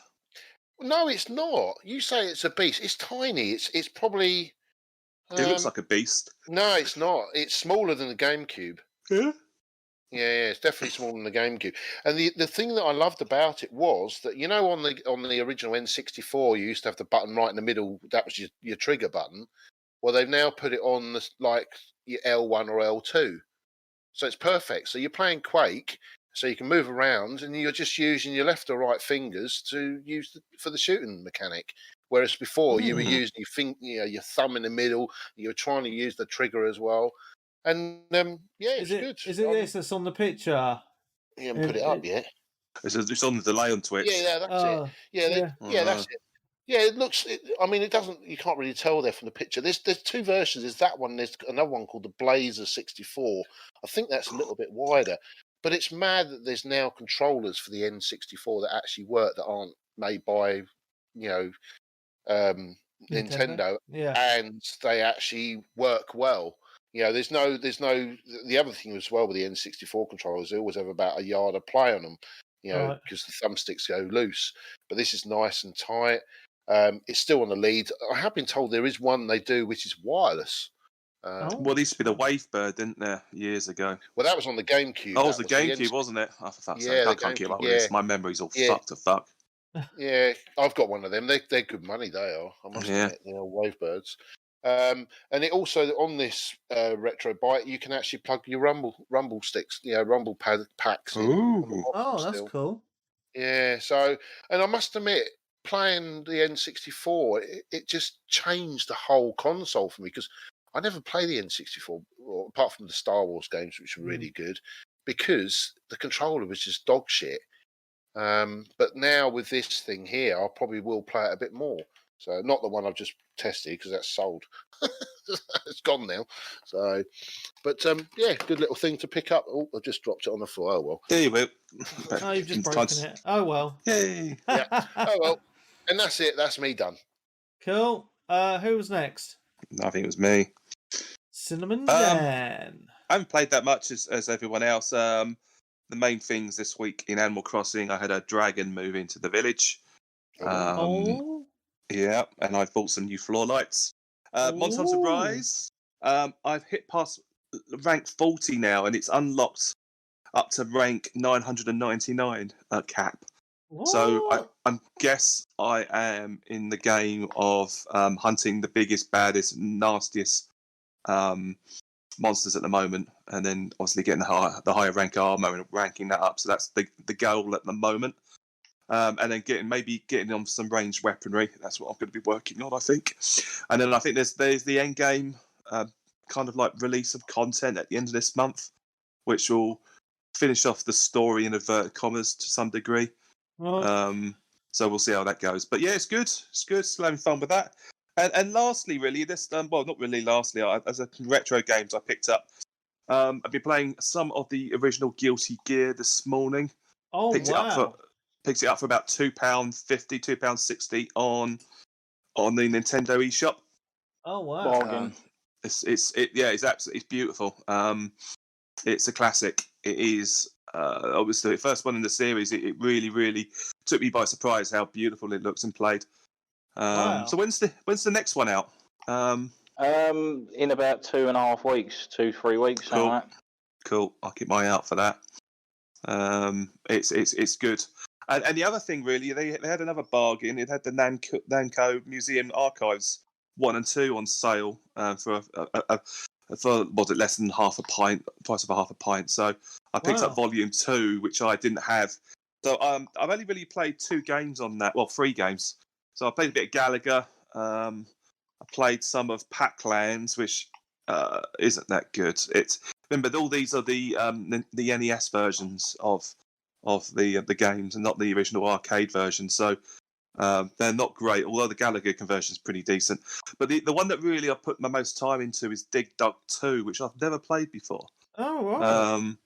It's an odd one. It's not like the original Dig Dug. Well, all the sprite sets are exactly the same, apart from you are on a single kind of an island plane with fault lines on them, and the idea is you can usually get your hose out and blow the fuckers up, or you can use your drill to sections of the island off so they collapse and take the enemies away with them. So it's quite easy to master. I got quite good at it quite quickly. So I've been playing that a lot. It's pretty cool actually. But I'd never actually played it. It was a nice little surprise. But yeah, both versions of that are now on the eShop for maybe another day or 2. So get them if you can, because they're well worth it. But that's about it. There comes some other games which I kind of had a quick look at. I played Stevious, which was shit. Mappy Land, which I was like, what the fuck is this? And then a couple of others I haven't dealt with yet. But for Dig Dug 2, it's worth it, definitely. And that's it really this week. Fuck all, basically, again. Although I've been playing a bit of Pac-Man 99 whilst I've been podcasting, so... Done. Streaming and podcasting, how dare you? Yeah, but you couldn't tell. You couldn't tell. None of you could. Nah, I don't give a shit, mate. It's just some of those whingy listeners. Yeah, I did have my eye on, actually, earlier. Don't want to listen to people, like, clacking buttons, though. I can imagine. Yeah. It would be distracting. Yeah. Well, I was quiet. I did have my eye on earlier a Mini C64 on Amazon. How much was it? It was quite cheap. It was. I had my eye on it. And I thought Mini what? Mini Commodore 64. You know. Oh, them. You got one of those, haven't you? Right. Yeah, I have. You can put an SD card in the back, and then you can add loads more games on it. Ooh. Yeah, the only thing is you have to keep putting SD card. You can only hold so many games on the SD card that it will allow to hold, regardless of how big the SD card is. That's a bit silly, isn't it? Oh, yeah, shit. I don't know if they've changed it now because I haven't used it for months, but it used to be. I can't remember how many it was. I think it's about 30 games you could have on an SD card. But they might have changed it now. But there's loads of forums on it. So. Well, how small are the SD cards though? Because you must be able to fit a ton of Commodore games on one. Yeah, you can, but I think they're not big. Yeah, I know you could, but I think there was a problem with the program. It wouldn't allow the Commodore, wouldn't allow it to do it. There was something. You probably have an MP3 file now take up more space than a old computer game. Yeah, it's but yeah, no, they're about 40 quid, aren't they? Well, they were when I looked at it about just before the podcast, and now 2 hours later it's shot up to $54.99. Oh, really? Yeah, it looks like a lot of people jumped on that offer, but hey ho, I'll keep an eye out. I've noticed that this at the moment, and this is word of warning for a lot of people, is that a lot of this stuff that's gone down in price, mini stuff, when it goes out of date, out of production, it really starts to creep up because I've noticed. Yeah, man. The Mega Drives and the PlayStation 1s, they're all starting to creep up in value now. Yeah. And I don't know about this. I don't know if they're still making the SNESs. I don't think they're even making. Definitely are. £128.88 for the Mini Mega Drive. Wow, they were. What about the Mini NES? Because that was ballistic, wasn't it, back in the day? That was the first one. Oh yeah, they were 100, weren't they? They were 100. They were £179.90. Whoa! I'm so glad I've got all of them then. SNES. Because I got the Neo Geo. You know the little one that looks like an arcade unit. Yeah. I got one of them, and I got that in a bargain with an extra controller for 50 quid. Nice. Wow. They're like over 100 odd quid now. Well, I can't see the Mini SNES anymore. Really? Well, you're talking about the PC Engine Turbo Graphics, aren't you? Well, that's the other one. That's never really dropped that low, though. I think £71.91. So that's your best bet. That's your best. Yeah, you won't get any cheaper than that, and that'll be up to 140 next year. Then. Yeah, there you go. Oh yeah, I just found it. Yeah, I just found a Mini Super Nintendo. £263.99. You could buy the original. You know, you were going on about the Commodore. You could actually. They do the full size, don't they, for 110? I just found the Commodore again. I just found the Commodore for $39.95. Get it now. Click buy it now. No, I'm not going to buy that. I'm not going to fucking play it. It's just going to sit underneath my telly. I'm not going to look at it and go, oh, I've got one of those, have I? Oh, brilliant. Like all the rest of that shit I've got underneath my fucking telly. Before we move back to you, Dan, I bought up. Start again. I bought an Evercade a while back. Oh yeah. Oh nice. Yeah. How's that? Is that Catherine Dust? Yeah, I've used it once. I bought 8 games for it, and 3 of them are still sealed. Shit, man. This is the problem. Well, you just don't have any time. It's like, I love to play it and the rest of it, but it just doesn't happen. Exactly. I've been so busy this last 2 weeks. I don't have time at the moment, and it's just it's nice to be able to pick up and put some time into something that it doesn't really matter. So that's going to be my gaming for now. Yeah. The only thing I would say about the Evercade is that at least when you turn it on, it just comes on. You haven't had to do an update or whatever. It's pretty good for that. And there's also, I don't know if you know, they're actually bringing a console out this year. Yeah, can't you plug your handheld into the telly anyway? Yes, yeah, you can, but it's just a bit shit, really, isn't it? You got the. Okay. I mean, it's The only thing is, though, with these home console they're bringing out, it's still going to be wired. So it doesn't really sort of solve the issue, does it? Really? No. So I'm looking at the Evercade at the moment. You can buy. They're £80 with 3 cartridges. Yeah, I got plus 1 Namco pack for £60.95. Mm. It's the handheld. That's the one with Pac-Man and stuff. Was it? Is that the one? Yeah, there's quite a few. I mean, you got the Data East collection, Interplay collection, Atari collection. I mean, they're all right. They're not bad. I quite enjoyed them. I picked up the Dizzy collection and didn't really. That made me dizzy playing it. So I've got all this stuff on my Switch anyway. I've got all these Namco games and old school stuff. You know, there's enough compilations out there. I mean, I've got SNK one. I've got what's it? The Namco ones I was talking about earlier. Obviously the Capcom arcade one. I've got the Mega Drive one, and then there's all the NES and SNES games you get as part of your online subscription. So you know, it's nice to have, I suppose. I suppose it represents a nice cheaper option if you don't have the money to buy a Switch. But I think you can get a lot of these games already if you go there. But again, it's up to you what you want to do with your money. It's that retro thing, whereas if you don't really want to buy an Atari 2600, you can just buy one of these, and also you can use it on the go. I mean, the only thing I will say about this unit is, I mean, it's made by Blaze. Now, Blaze stuff used to be absolutely dog shit. It used to be, but this is quite well made, actually. So, and I think it's a different company that they use to make it for Blaze, and the quality is a lot better than what it used to be like. It's all right. It's just one of those things I bought and never play because I ain't got time. There you go. But it's in the collection, so it's in the collection. Just stick it there. Stick it with everything else. Let's leave it to gather dust and then sell it later when you need some money for your retirement. Yeah. Job done. Yeah. Sorry about cool. that. That's all right. I'm done. I'm done for this week. I've kind of managed to stretch it out longer than I thought I would do. Diddly done. All right. Yeah, well, okay. I played a few games this week. I bet you have. Just going to get into the Xbox stuff first. Still playing a shitload of Sea of Thieves. I'm not going to bang on about it much, just saying I've had a really good time with people this week, so big thank you to everyone for that. I'm still playing Jedi Fallen Order. Bloody hell. Can you finish this game yet? This game is fucking well long. It's like, does it ever end? Seriously, I need to know how long this game is because it feels like I've been playing it forever. It really does. Is it because you got lost in the map? Well, the map is pretty shit. It is pretty shit, to be honest, the map. But, yeah, so I was literally... I was playing it just before I come on the podcast, actually, and the story certainly does get a lot better later on in the game, I have to say. I am really enjoying it, but those bugbears are still there. However, the later levels I find are less...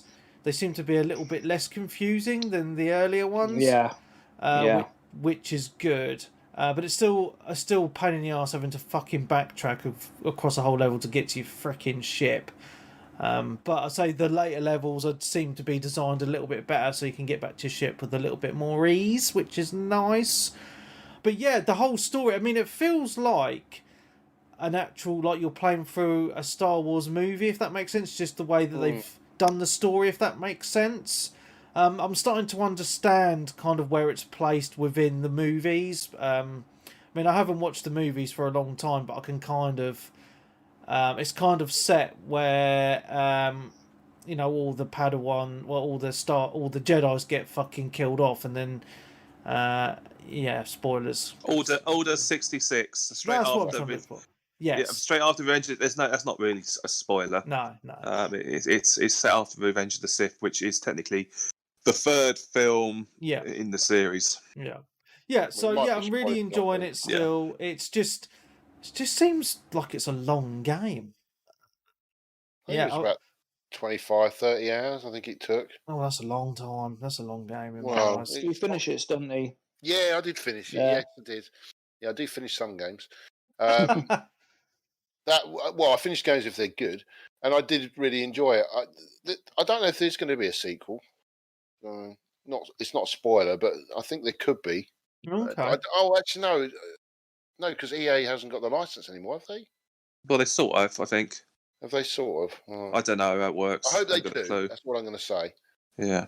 Okay. Yeah, I mean, I am enjoying it. The boss battles are really well done, I think. And I'm really liking some of the scenery that pops up. I'm not going to give any spoilers, but the level I'm on now, it's got some really nice scenery. That's all I'm going to say. Yeah, I'm really enjoying it. So it's on Game Pass, so check it out. Check it out. Right. Just want to check. Okay, let's get into it then. So, this week I got a new games console. Managed to secure a PlayStation 5. Which is impressive in itself. I know. Well, I'll tell you my little story then. So, I think I talked about this last week. So, I won a Xbox Series X in a competition. So, I sold that to CX for 480 quid. So, I was like, right, well, I'm going to get a PS5 if I can. So, there was rumours of a drop on Argos, but the Argos drop happened at like 1 in the morning and I was fast asleep, so I missed that drop. And then there was rumours that there was going to be a game drop the next day at 9:30 in the morning. So I was like, well, it's only a rumour, but I'm going to be sitting at my PC and I'm going to be trying to secure this fucker. So I was waiting, and I joined a Discord stock drop. And literally, they put the link out, and within 2 seconds, I had clicked on that link, and I was in a 10-minute fucking queue. And I was like, what? Am I going to get one? Because I was talking, because other people in the Discord were like, oh, my queue's over an hour. And I was like thinking, fucking hell, I've got quite lucky then if I'm in a 10-minute queue. So I got in and it let you onto the website. And of course, all the cheap bundle, all the actual PS5 just on its own had fucking gone. So I was clicking around all the different bundles, and I was thinking, well, I'll go for a bundle with an extra controller, because it's always handy having an extra controller for PlayStation, because the battery, so you can have one on charge for your game. And anyway, I was like, oh, that's fucking gone. I don't know what to do. And the only one they had was a really expensive one with Demon Souls. I was like, I'm not paying that money. I'm fucking not paying that silly money. It's just like 600 quid. And then on the off chance, I thought, I'll just go and try that bundle with the controller again. And it was fucking there, and I could add it to my cart. So I was like, yes, I fucking added that to my cart. So I got the PS5 disc version with an extra controller and a shitty t-shirt, which I'm going to give to Stunty. Because he's the biggest PlayStation fanboy in the world. So, yeah, I got it from Game. I had to pay 20 quid for fucking delivery, though, which is insane. That is redonk. Fucking cowboys, fucking. I know, and I got it a couple of days later. So I can't believe you sold out. I can't believe it either. I'm not buying a PlayStation. PlayStation sucks balls. It's £70 a game. Oh, but I found someone that's going to give me free games.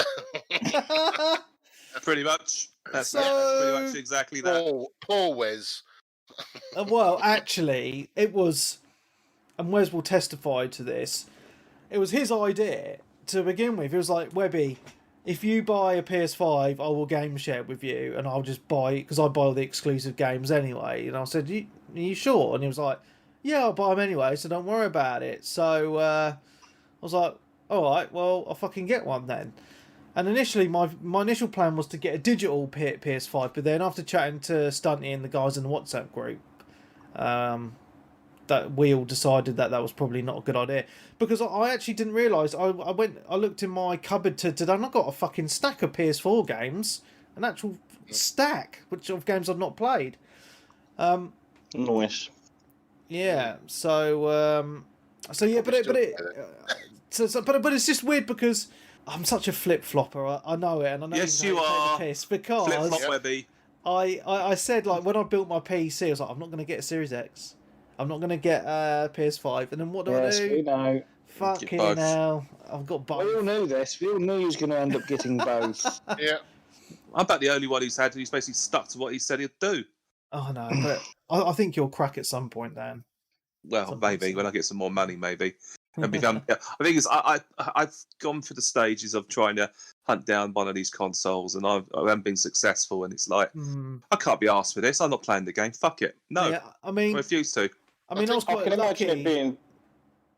Sorry, I just want to say, I was quite lucky because within my decision to sell my Series X, my extra Series X, and get PS5, it took me a week from that decision to get one. So, and there's people that've been trying to get them since launch and are still unsuccessful. But there was a big That's it, I drought mean- the last month. There wasn't any on sale whatsoever. Yeah. So Yeah, a few places got their drops, and obviously this week, and you still hear the stories of people that are like 5,000th or something in a queue, and you just think, how many times are these people going to put up with this, like every couple of weeks, until they're like, you know what, fuck it, I'll give up. I mean, the only way you can do it, the only way I did it is because I was literally sat at my PC anyway, and as soon as that link hit, I was like, bang, so... you got to remember as well at the moment is that they're going to get a lot of demand still for the Xbox X, Series X, and the PlayStation 5 because the value of the old consoles is still quite high. Yeah. The PS4 Pro, I think it's over £200. The Xbox, what's the Xbox One X? Or Series X. Oh no, yeah, sorry, One X. Sorry, yeah. One X, yes. Yeah, the One X. I don't know what they're 250, something like that, 200 again. I mean, I had a look, and I can sell my original day one Xbox One, whatever it was, with the Connect. I can get 150 for that. I mean, I've got my PS4 Pro up for sale at the moment for 200, so we'll see if that goes.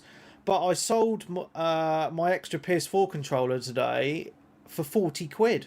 I put it on Facebook and it was gone in a day. Wow. Yeah. Have you seen that they announced console controller colours for PlayStation? Yeah, that's cool. I mean, I'm quite happy because I've got two controllers anyway now, and I'm going to get into it. The batteries on those controllers are dog shit. I just want to put that. I just want to get the negative out the way first. So I've got two controllers. 6 hours.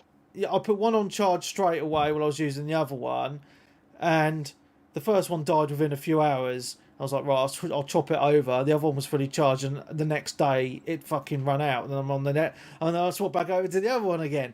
And I think, and I'm not sure, I think it depends on the games, right? So the first game I want to talk about, which I think is absolutely fucking amazing on the PlayStation, is Astro's Playroom, and I think this is what's killed the batteries because it just uses all the stuff, all the haptic feedback on the controller, like absolutely insane, and it's so good because it comes with every PS5, and it is a real good showcase. So, the first thing I want to say is the controller. I've never experienced a controller like this. And it's a damn shame the fucking thumbsticks are in the wrong places. Because if they were in the right place, it'd be the perfect controller. The haptic feedback is absolutely nuts. Like you'll be going around on Astro's Playroom, and he has a little umbrella up, and the rain is hitting him, and you literally feel the raindrops tapping away on the fucking controller, and then you get onto another bit where it's like hailstones coming down, and it gets harder. You're like, fucking hell, this is cool. Then you pick up like a little Gatling gun in it, and you're shooting it, and it has pressure on the trigger, and it's rumbling away, and it just feels nuts. Like those triggers are crazy because like on a normal Xbox controller trigger, you just pull it in. Well, you can do that on the PS5 controller, but they can change it. So, say if you pick up a certain weapon, you can have more force on that trigger and make it click. Like you put it halfway down, and then you have to click it, like on the gacha game on the Playroom, which is really, really cool. Astro's Playroom, it's a real good nostalgia trip. So if you're an old fucker like me who's gamed on every PlayStation since the PS1... You're the longest one here. I know. So you guys are ancient compared to me. It's really, really good because it does such good nods to all the systems. So you go around all these levels in Astro's Playroom and you're collecting all these collectibles, which are like PS1 consoles, PS2, PS3, PS4, and a lot of the add-ons like the controllers, the multi-tap and all that sort of stuff. So you collect all them whilst you're in the levels, and then within Astro's Playroom there's like a hub area where all those collectibles are in a room. I've got it on the stream at the moment, and you can just go around and dick with all the systems. It's absolutely hilarious, and the graphics are so good. Like, the attention to detail is absolutely insane, and it's just really, really cool just seeing all those peripherals. I think, fucking hell, am I that old? Man, those things are absolutely amazing. And it just gives a lot of nods. So I'm going to give a little bit of a spoiler. Here we go. So at the end of the game, it gives a nod. No, because it's so good, right? I have to talk It's so about good. this. So, wait, button up for your spoiler. It's really, really good. Yeah. You should. I wouldn't spoil that. Do you know what I was going to say? Yeah, you do. Dom's dead, yeah. Okay, so all I'm going to say, I won't do a spoiler. All I'm going to say is, it gives a really good nod to the original PS1 and that first demo disc. Yeah. I was just, my jaw was on the floor playing that section. I was like, oh my fucking god. It's just such a good way of showcasing. I mean, I've done everything on this game. It's the most played game on the PS5 so far. It's just so fucking cool. Yeah. And Darren, I know you've deleted it, but I think you should give it a go and just blast through it and then delete it again. It is really, really good. Yeah, it'd be free. Like, I can just re-download it whenever. Yeah, of course. Yeah. So there's that. I've not played a load of my PlayStation yet, but I've dabbled in a few of the games. So I'm just gonna talk about them very briefly. So the next game I played was Returnal. So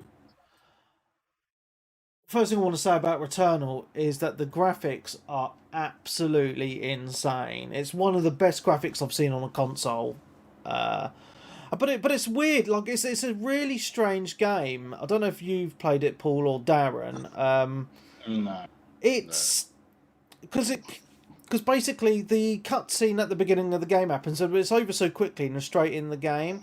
And apparently the story unfolds as you actually play through the game, but it feels like a mix of different genres, because it's like a third-person sci-fi action shooter mixed with a bullet hell game, because it's just the enemies are just spouting, all those big purple orbs at you and all that bollocks. It's a bit like Nier Automata in a way, or like those side-scrolling shmups you may have played back in the day, and with a level design that so you have your little map, and you just have to try and get through, beat the enemies. You pick up different weapons, you upgrade your person, your suit a little bit, and then you have and then you have a boss. But then if you die, it's set up so you start again from the beginning again, and you have to go through it all again. But the level completely changes, so it's all on. So the levels just change on the fly. It's absolutely crazy. So no run is the same because the level's completely different. Obviously the enemies are in different places.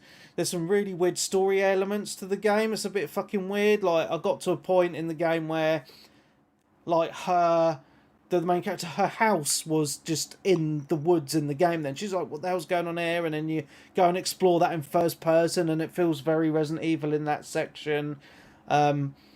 And when you're playing through the game, you're picking up all this alien technology to upgrade your suit and stuff. And it's very action heavy, which is really, really fun. And it has that one more go factor. So you'll die and you'll be like, oh, I know what to do now. And then you'll go and do another run. The runs are very long though, so you need to set aside quite a bit of time on this game. And I do think, obviously I didn't pay for it, but I do think that £70 price mark for this is a little bit high. And what's quite interesting about the price point on this game in particular is the developer's Housemarque didn't know what the price was going to be until it actually came out. Because it's actually down to the publishers to put out the price, and obviously it's Sony Studios who've published it. So that's quite interesting. But it is a good technical showcase for the PlayStation, because the graphics are insane. It's very smooth, and it is actually a lot of fun as well. As I said, I've only played it for a few hours, but I am actually enjoying what I've played of it so far. So I will be playing it some more. Any questions? Is that yeah? No, man. Yeah, it's good. No. It is good. So, yeah. It's Oh, weird and because obviously thinking about it, I suppose it'd just be because Returnal was probably under the Sony Studios banner. yeah, But obviously the other game that's coming out around August, is it Kenna Bridge of Spirits? I don't I think know. that's going to be priced around like 35, 40 quid. Oh, okay. Okay. Oh, and the other thing is it really makes use of the haptic feedback on the controller. And then this is what I like about the Sony games, and I hope more third-party devs make use of the PlayStation controller with the haptic feedback as well, because it has a really cool feature. So with your left trigger, because it has the option to lock it, you pull your left trigger halfway down and it does stop, because when you just pull it with your finger on a normal kind of force, and that aims your weapon and then you can shoot. But if you pull down harder and pull the left trigger down all the way, it actually sets your weapon up for a secondary fire. So every single weapon has a secondary fire. And it's just a really cool way of doing it, because when you're playing a game on a standard controller, your secondary fire would be, press like holding down another trigger, or pressing like square or triangle or something like that, just tapping it to change the fire mode. Whereas on this, it's just very intuitive, where it has those two levels on the trigger, which I think is really, really cool way of designing a game. So big props to Housemarque for making use of the controller, because it has all the haptic feedback like in Astrobot as well. Like when it's raining, you'll feel the raindrops on the controller, and it's just I've playing PC. The rumble on a controller is something I miss if I'm using a mouse and keyboard. I think it's something that's very underrated from a lot of people, I think, because having rumble on a controller, in my opinion, just adds to the immersion. It's like when Xbox added the rumble in the triggers, and they were showing that off on Forza. So your triggers would rumble when you're going, on gravel or on the race strips on the side of the track. And I thought at the time then that was very intuitive, and I really like that, because it adds to the immersion. And Sony have gone, on another level with the haptic feedback on that controller. It's very, very impressive. So, yeah, cool. All right, let's move on. One game I'm super impressed with graphically is Demon Souls. Mate, I was playing that last night. And I remember playing it on the PS3, and what was quite funny for me is I never finished it on the PS3, but I actually imported it about a year before it came out in Europe. I imported it from America because it took ages to come out in Europe. But when I started playing it, I remembered the levels, because like the Demon Souls / Dark Souls games, the level design is so good. It gets etched into your brain like that muscle memory. Yeah, that level design and where the enemies are. So that was pretty funny. Just that, but it's a proper I think it's an actual remake, isn't it? Because it looks insane. I mean, all the enemies are in the same place, and the controls are the same, but it's not like a lazy remaster like Mass Effect, which I'll talk about in a minute. It's like a whole proper fucking remake and a whole new engine. I mean, I spent when I wasn't getting attacked by enemies, just spending time just looking around at the scenery in the background, just looking up close, and just looking at the walls and just everything. It just looks absolutely stunning. And again, it's it's Demon Souls. It's fucking rock solid. You're supposed to die. And it is the original. This came before all the Dark Souls games, right? So this is the original game. It's renowned as the best.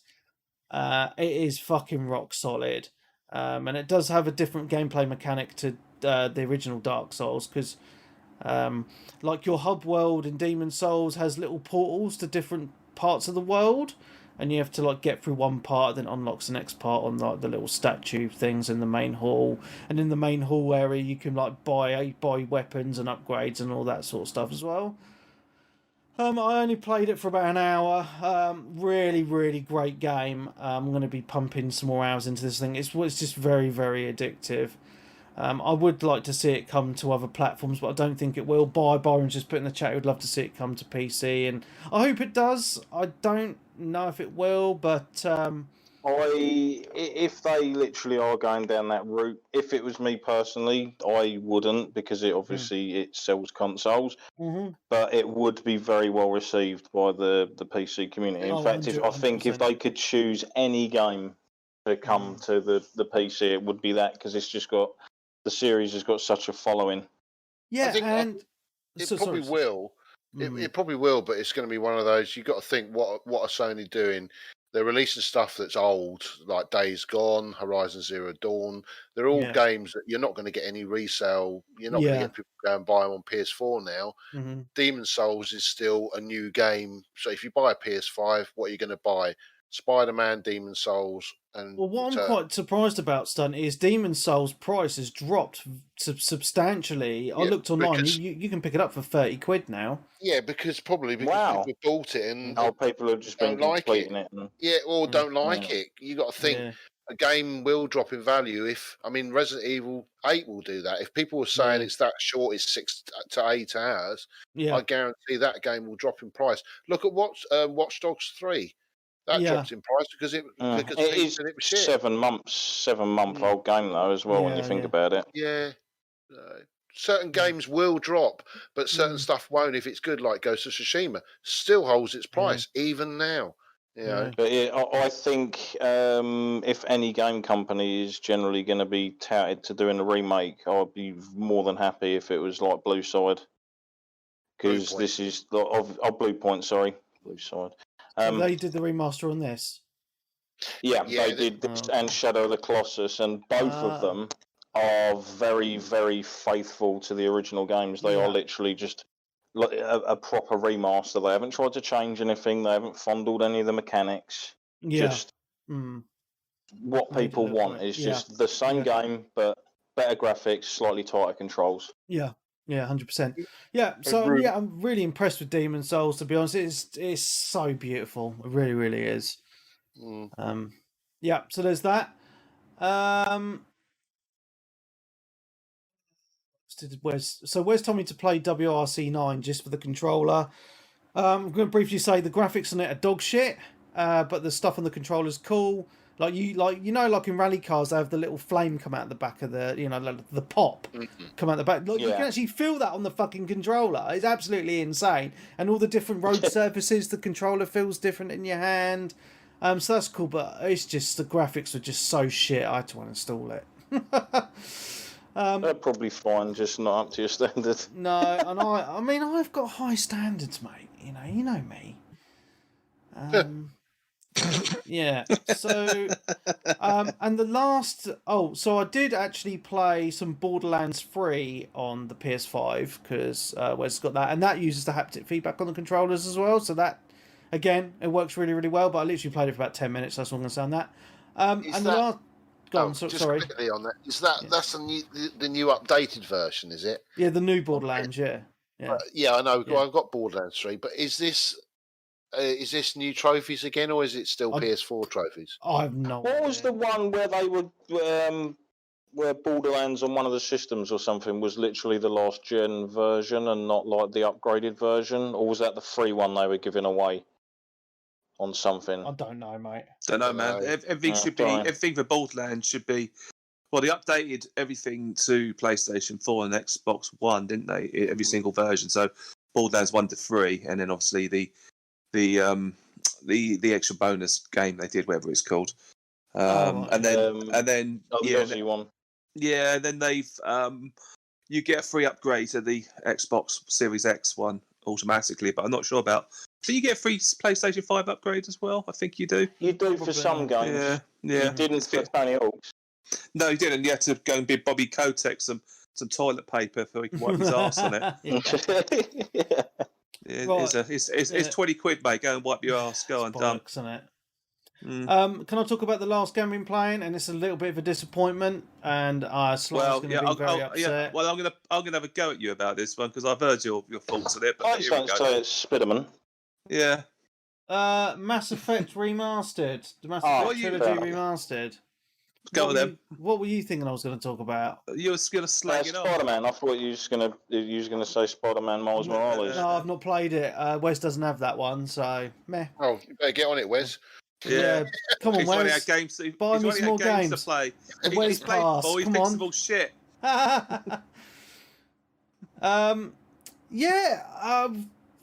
So I played actually about 2 hours of Mass Effect 1 on the remastered collection. I've not actually played the other ones at all.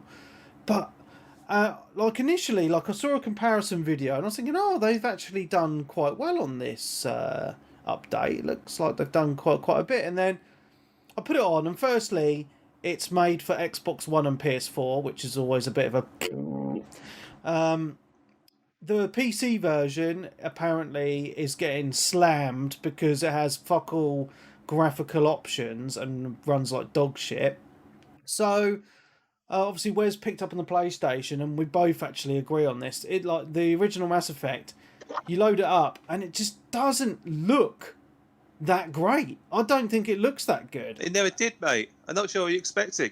I wasn't. See, this is the problem with EA. Lazy fucking remasters, right?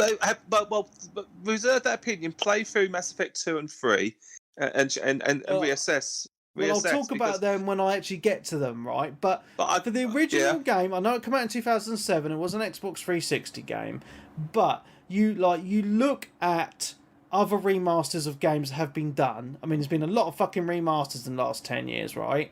And remakes, etc. It feels to me that all EA have done, right, let's put this through the computer, up-res it to 4K, and let the AI do a little bit of upsampling on some of the fucking backgrounds. That's what it feels like they've done. That's what usually happens, isn't it? No, it needs fucking more work. It looks like crap, right? It really does, right? And the other problem with it is, right, it's got that old school feel of it, like you're running around and you just feel so wooden.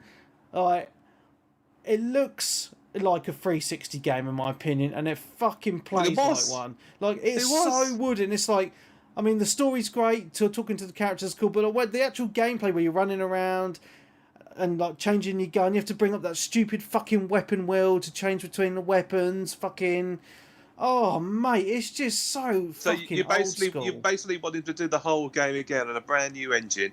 Yes, so it's that's what they should have done. That's what they should have done. Okay. Yes. Okay. Well, for maybe one game at a time, that would have probably been all right. But I think to do all three like that would have been a lot of work. Well, probably, but you know, people were excited for this, and I know Sly's like, oh, it's a perfect game. They've done, you know, I've not heard many people giving it a lot of praise on the graphical department on the upgrade. Well, these graphics aren't everything, as we know. Well, true, but This is technically still the best of versions of Mass Effect, possibly. Yeah, or the best looking versions. It feels like a lazy fucking upgrade. Yeah, it really does. And I'm just looking at the video now, comparing Mass Effect 2 to Legendary, and it's like, again, it looks like even less of an upgrade, you know? So, was it Ubisoft that cancelled the Prince of Persia sort of like redo down to time or something because it wasn't delayed till next year? Yeah, it's been delayed. 2022. I don't know what all the hype was around this Mass Effect remastered anyway, because I thought the original trilogy wasn't overly great. Rose says festivals, mate. It was good. I mean, I enjoyed the original games, especially 2 and 3 were really, really good, and then obviously they fucked up with Andromeda. But you know, it like for some people, it's like, oh, it's the greatest series of all time, blah blah blah, and I'm just like, yeah, they were good games, but there's a lot better games out there. Trust me. Yeah, but I think a lot of that comes down to the fact of people love the characters and the lore and everything that and the universe that it creates all around it. I mean, at the end of the day, it's a story-driven RPG, and most other things come secondary to that. I mean, the trilogy was good, and it was in that 360 kind of era where there was a lot of good games also coming out. It was kind of a, I would say, golden era of gaming around that time when those games came out. Agree. You know, and you know, I mean, back in the day, we all loved the Mass Effect games. If you go Yeah. back and listen to those podcasts from the time, we're singing its praises. But did it deserve a remaster of this shitty caliber? No. Give the fans what they want. Actually, fucking decent remasters, you lazy cunts. It's still the number one selling game this week, so they got that. Yeah. I mean, it's. I mean, if you've never played Mass Effect, and you got to remember, you got this whole generation of people coming up that have missed stuff that we played from the 360 era. Yeah. I mean, there isn't anything that's like Mass Effect realistically, as in No. that whole science fiction, and it's not Star Trek, it's not Star Wars, and it's its own world. And yeah, they love it. Yeah, the graphic. I mean, I've had a look at it, some of the gameplay on it, and yeah, I mean, some of it is a bit wooden still. I mean, you see Shepard standing there, and he sort of looks like the dude from Thunderbirds, and then you just see his The lips piercing eyes. Yeah, but if you can get past that, and it's probably quite a good game. Is it worth 55 quid? Well, it's 3 games, isn't it? So it probably You're going to isn't. get your money's worth, aren't you? I mean, if you think about it in hours played, then hell yeah, it's worth it because they're long fucking games. Mm. As long as the fans are happy, though, that's the thing. I mean, I've seen quite a few people on my Twitter feed really, really getting stuck into this and enjoying it, and going back and revisit those games with a bit of extra sheen. I get your points, Webby. Maybe you wanted something a little bit more fluid, something down to today's standards in terms of mechanics, gameplay, and so forth. But at the end of the day, is how far do you mess with these things? How far do you mow? I mean, as far as I understand it, they fixed the Mako because those scenes were fucking ball ache. They were. Yeah. And they probably fixed a bit of the combat because the combat between number 1 and 2 was night and day. Yeah. It's how do you keep a fluid kind of gameplay experience between all 3 games, knowing of what the evolution was between them. I haven't played it. I know that. I've played all 3 previously. I don't have the time. I mean, if they end up on Game Pass, you never know. Never say never. But again, I think judging it on, expectations, especially with all the hardware that's out there now, I think that's a little bit naive. I really do. Mm-hmm. But it is what it is. It's a remaster. It's basically 4K'd. That's all it is. And it's basically been tidied up. Nice bookends. 3 games. As far as I could understand it, you can play any game in any order if you choose to see fit. Yeah. And you can carry your game progress between all 3. And to some people, that's what they want. And it's worth also noting, if you can't be bothered to get the remaster, all these games are on on Game Pass already. Yeah, the originals. Yeah. So there's that option as well. Yeah, I mean, it's just the reason why I think it's lazy is, one, obviously I've talked about the graphics on the consoles, but this game originally was I mean, I never played it on the PC, but originally, it was hyped as one of the best PC games, and usually when a PC game comes out, you get a slew of graphical options. On this, it's been lazy, and you've got like 4 different fucking options, and that's it. That's not good enough, in my opinion. Us PC gamers expect a lot more than that. No, it's true. And cheaper games. It's true, mate. You want to be able to mess with the settings, right? Okay. And you can pick it up. It's £35 on the PC anyway, right? So it's fine. But it's just, with all these things coming together, it just feels like it's minimal effort, right? And you can tell. I mean, we've talked about in this podcast alone games that are great and we feel like have had a labour of love put into them, with Resident Evil and the Demon Souls remaster as prime examples. And then you look at Mass Effect Trilogy remaster, it just feels like lazy. It's like a school kid half-assing their fucking homework and getting a D. That is what this fucking game feels like to me. So to you, it's basically when they announced the Final Fantasy VII for the PS4, and it was just the PC version of Final Fantasy VII. Pretty much. And not remake. Yeah. So maybe one year we'll get like a super remaster remake of it where it's completely brought up to date. I don't see it happening. I mean, it's EA, No, man. it's too, I think it's too big a story to try and do, I believe, as well, unless they try and do it across multiple games yet again, and fans going to go for it, maybe.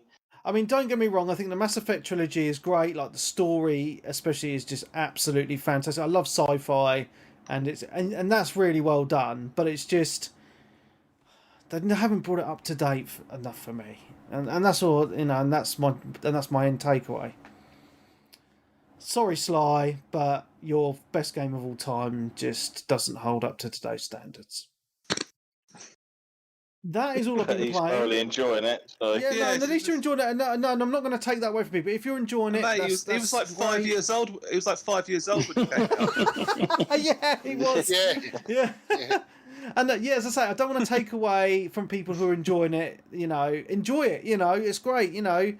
Play it to your heart's content. Have fun. I'm probably still going to play through it, even though I've been slagging it off completely. Because I love the story of It'll probably change next week when you exactly. It's a brilliant game of the year, mate. I've played it enough to know, year. But yeah, I mean that's what I played this week. Well, you could smash out the first game in 15 hours. No, it's less than that. I did it in 10. Really? Right, and there you go. Oh, okay. Yeah, I did the first Mass Effect. If you really want to just go through it, I did it in about 10 hours. 10. Yeah. Oh wow! But I did it a little while. There back. You go. Get into part 2 and let us know what you think then. Bang it out, mate. Bang it out. Yeah. So that's what I've been playing. Yeah. So I'm looking forward to carrying on giving the PS5 a bit of a bish bash bosh this week. So I'm going to play more Returnal, more of this. The new Ratchet and Clank's out next month, I think, and Wes is already buying that, so I'm going to check that out when that comes out. Nice. Yeah, I mean, I don't know what else there is to play on the PS5 because it's literally just the exclusives on that console that I want to play, right? I mean, I don't know if I'm missing out, if I'm missing anything. If you guys can give me some advice. I mean, should I play Last of Us Part 2 just to slag it off, or... I don't think it's it's not enhanced for PS4. No, I don't think. I think it's the Pro version. Days Gone. I've not finished that. Days Gone looks good on the PS5. Don't it? It runs better. Okay, so I might finish that. Well, it's out on the PC next week. Yeah, I'm not going to start it again. You know what I mean? So if I was going to carry on with that, I'd play it on the PlayStation. There's nothing else really, is there? Miles Morales is pretty good. That's good. Yeah, that's good. I still need to get that at some point. The second Spider-Man, because I enjoyed the first one. It is good. I can vouch for that. Yeah. So I mean, the last thing I want to say about the PlayStation 5 is the console itself is fucking ugly. It's a monstrosity. We know that already, mate. But it's really weird. Like you open the box and you get it, and there's like this little plastic fucking stand, and it's got like a little thing. You twist it, and you can have it, horizontal or vertical, to stand up. So I've actually stood it up and put it behind my TV because I don't want to fucking look at it. It's that ugly. But it's just really, really strange how you need to have that circular plastic fucking stand on it, whichever way you put it. It's weird. Yeah. Well, it's because of the shape of the system. Yeah, it's bizarre. It's such a weird shape. Yeah, it's not a great looking console. It's supposedly done to help the ventilation or whatever, it looks like a fucking at the end of the day, that's what it looks like. Yeah, the ventilation from my Xbox One or Series X has been pretty decent. Like it's reasonably quiet, it never really seems to get that hot. Just talking about the Xbox Series X, one I've noticed it gets fucking like the heat it pumps out. It makes it near on melts my Switch, because my Switch is next on TV stand. But that's not an idea, mate. It's also like what was I playing on it the other day? It was Star Wars. That fan gets quite noisy. I don't know if any of you guys have noticed it. It just gets quite noisy. I haven't really heard it had any noise out of either system. Okay. Yeah, my Xbox has been quite noisy on some games. Got duds, mate. My PlayStation's been noisy. It's been better since the latest update, though. Right, okay. Because the latest update, because the PlayStation used to spin the disc halfway through for some stupid reason. Right. Didn't they also say some random thing? Yeah, sorry, what's it? But I'm sure they said some random thing when they announced the PS5 or somewhere around that, where they said about they'll be delivering updates to how the system performs All right, okay. Yeah. in their updates as well, like how the fan regulates and all that kind of stuff. So obviously giving the Okay. system new information about how to run things. Okay. Cool. But, Yeah, that's what I've been playing. Should we get into questions before we nod off? Yeah, man. yeah. Right, we haven't Yeah, had man. many because all the questions go on to Discord now. So if you want to Good, ask because my questions, laptop's going to go dead. oh, plug it in then. I can't be asked to go upstairs and get the plug. Right. So if you want to ask questions, join the Discord. Right, we've got a specific room for it. Right. Okay. Quickly then. If I drop out, I'll go onto my phone. Okay, so Wes asks a good question. Now that you've finally got a PS5, do you feel like out of the two consoles, the PS5 feels more like a next-gen console with the UI and controller, and maybe Xbox missed a trick there?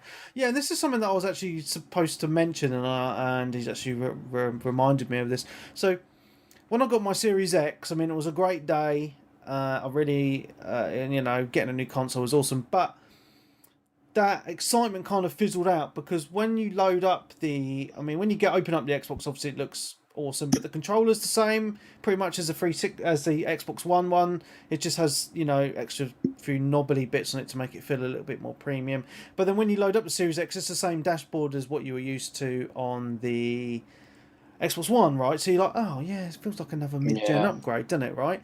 But then when you get the PlayStation and you're like, wow, this controller is completely fucking different to the PS4 controller.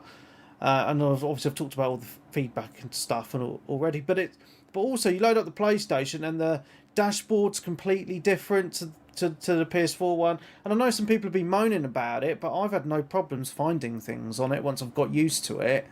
And it has some cool. The store's abysmal, absolutely abysmal. Like it's almost like an afterthought on that system. All right, okay, but I like the little touches it has. So when you're going through your games, if you leave the cursor, like if you leave it hovered over a game, like the music from that game will start playing, which I think is quite a cool little feature.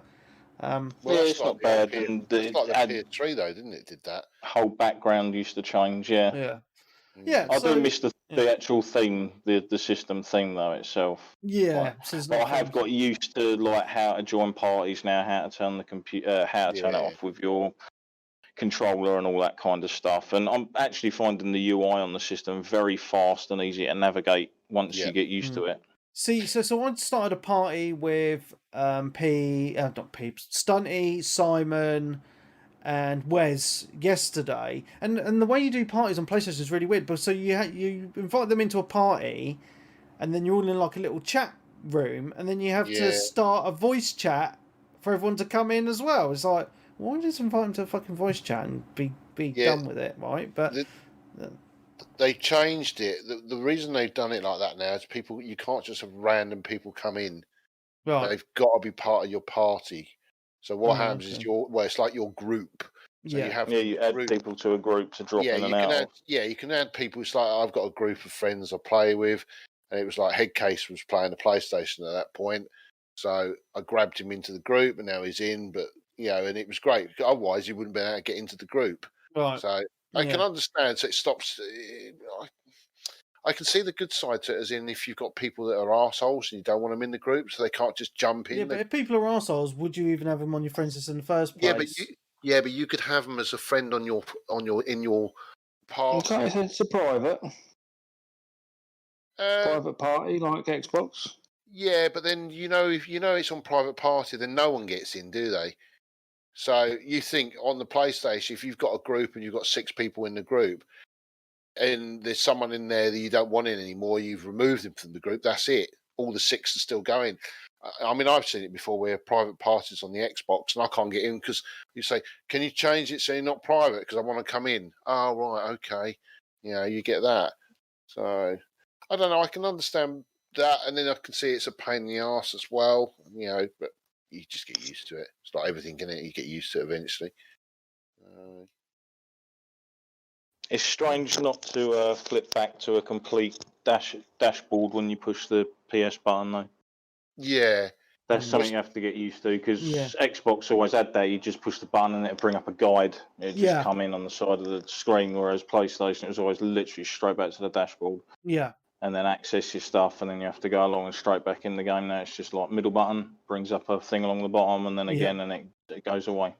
Yeah. I noticed when I turned my PS4 Pro on the other day, and wow, I couldn't believe how slow that was compared to the PS5. You know, and I must admit, I've done that recently. I booted up something on the, I think it was just the One X, and I was sat there and I was like, even the system took so long to boot up. I was just like, is it dead? Is it died? Well, I haven't used it.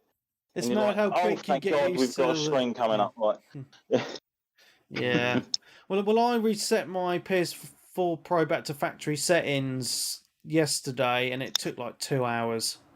Literally 2 hours to do. Fucking crazy. Mm. Yeah. But yeah. Anyway, shall we move on to the next question? Yeah. Okay. It's just people. Why do people chat in the fucking question section? Okay, Daz Pos. What game, past or present, do you think has the best story to it? Well, you know my answer to that, so I'm going to ask you guys. You what? What game, past or present, has the best story? I'm probably just going to have to stab and go for 14 because it's been so good and so ongoing for so many years that to dismiss that one as being that choice would be a bit silly, I think. Yeah. Even though there's been plenty of games with good stories. Mm-hmm. Heavy Rain. Yeah. Jason! Fucking hell. In fact, most of the Quantic Dream stuff's been pretty good. Yeah, Detroit actually, Detroit Become Human was a really good story. Yeah. Yeah, I just have a problem with some video game stories in the sense that whenever they try to make them into films, they're awful. So it which is kind of endemic of what a lot of lazy storytelling is in terms of video game plotting and whatnot. So I don't know. Oh, bloody hell, Stunny. That's how I feel as well, mate. Sorry. Well, while you're thinking, I've got a couple of answers. I'm not going to say Final Fantasy 7. Oh, I just said it. I just did. Shenmue series, absolutely fucking fantastic. And the Yakuza series is probably one of the best as well. Yeah. Yeah, I forgot about Yakuza. Yeah.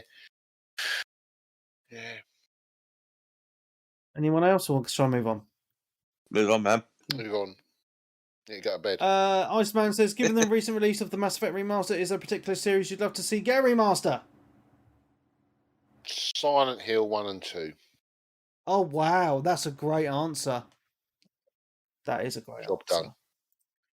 I'm going to go with Stunty's answer there because fucking awesome triangle head. If you're freaky. I'd probably have to just say a full-blown next-gen remaster of the original BioShock. Oh, wow. Yeah, another good one. Yeah. Yeah, good call. Yeah. Like with all of that new enriched HDR colour, and you think of like the ray tracing reflections off of the neon signs and in the bars and the 3D audio that they can now do for everything. Yeah. Amazing. And people would snap that up in millions, I guarantee it. Yeah. I've still got my statue of the bird from BioShock 3, actually. I've got the... Because that entire game is all built on atmosphere. The shooting in it isn't fantastic. Everything else is fucking amazing to me. Yeah. I've got the Big Daddy, actually. Oh, nice. Yeah, for the Xbox 360 somewhere. I don't know where, but it's somewhere.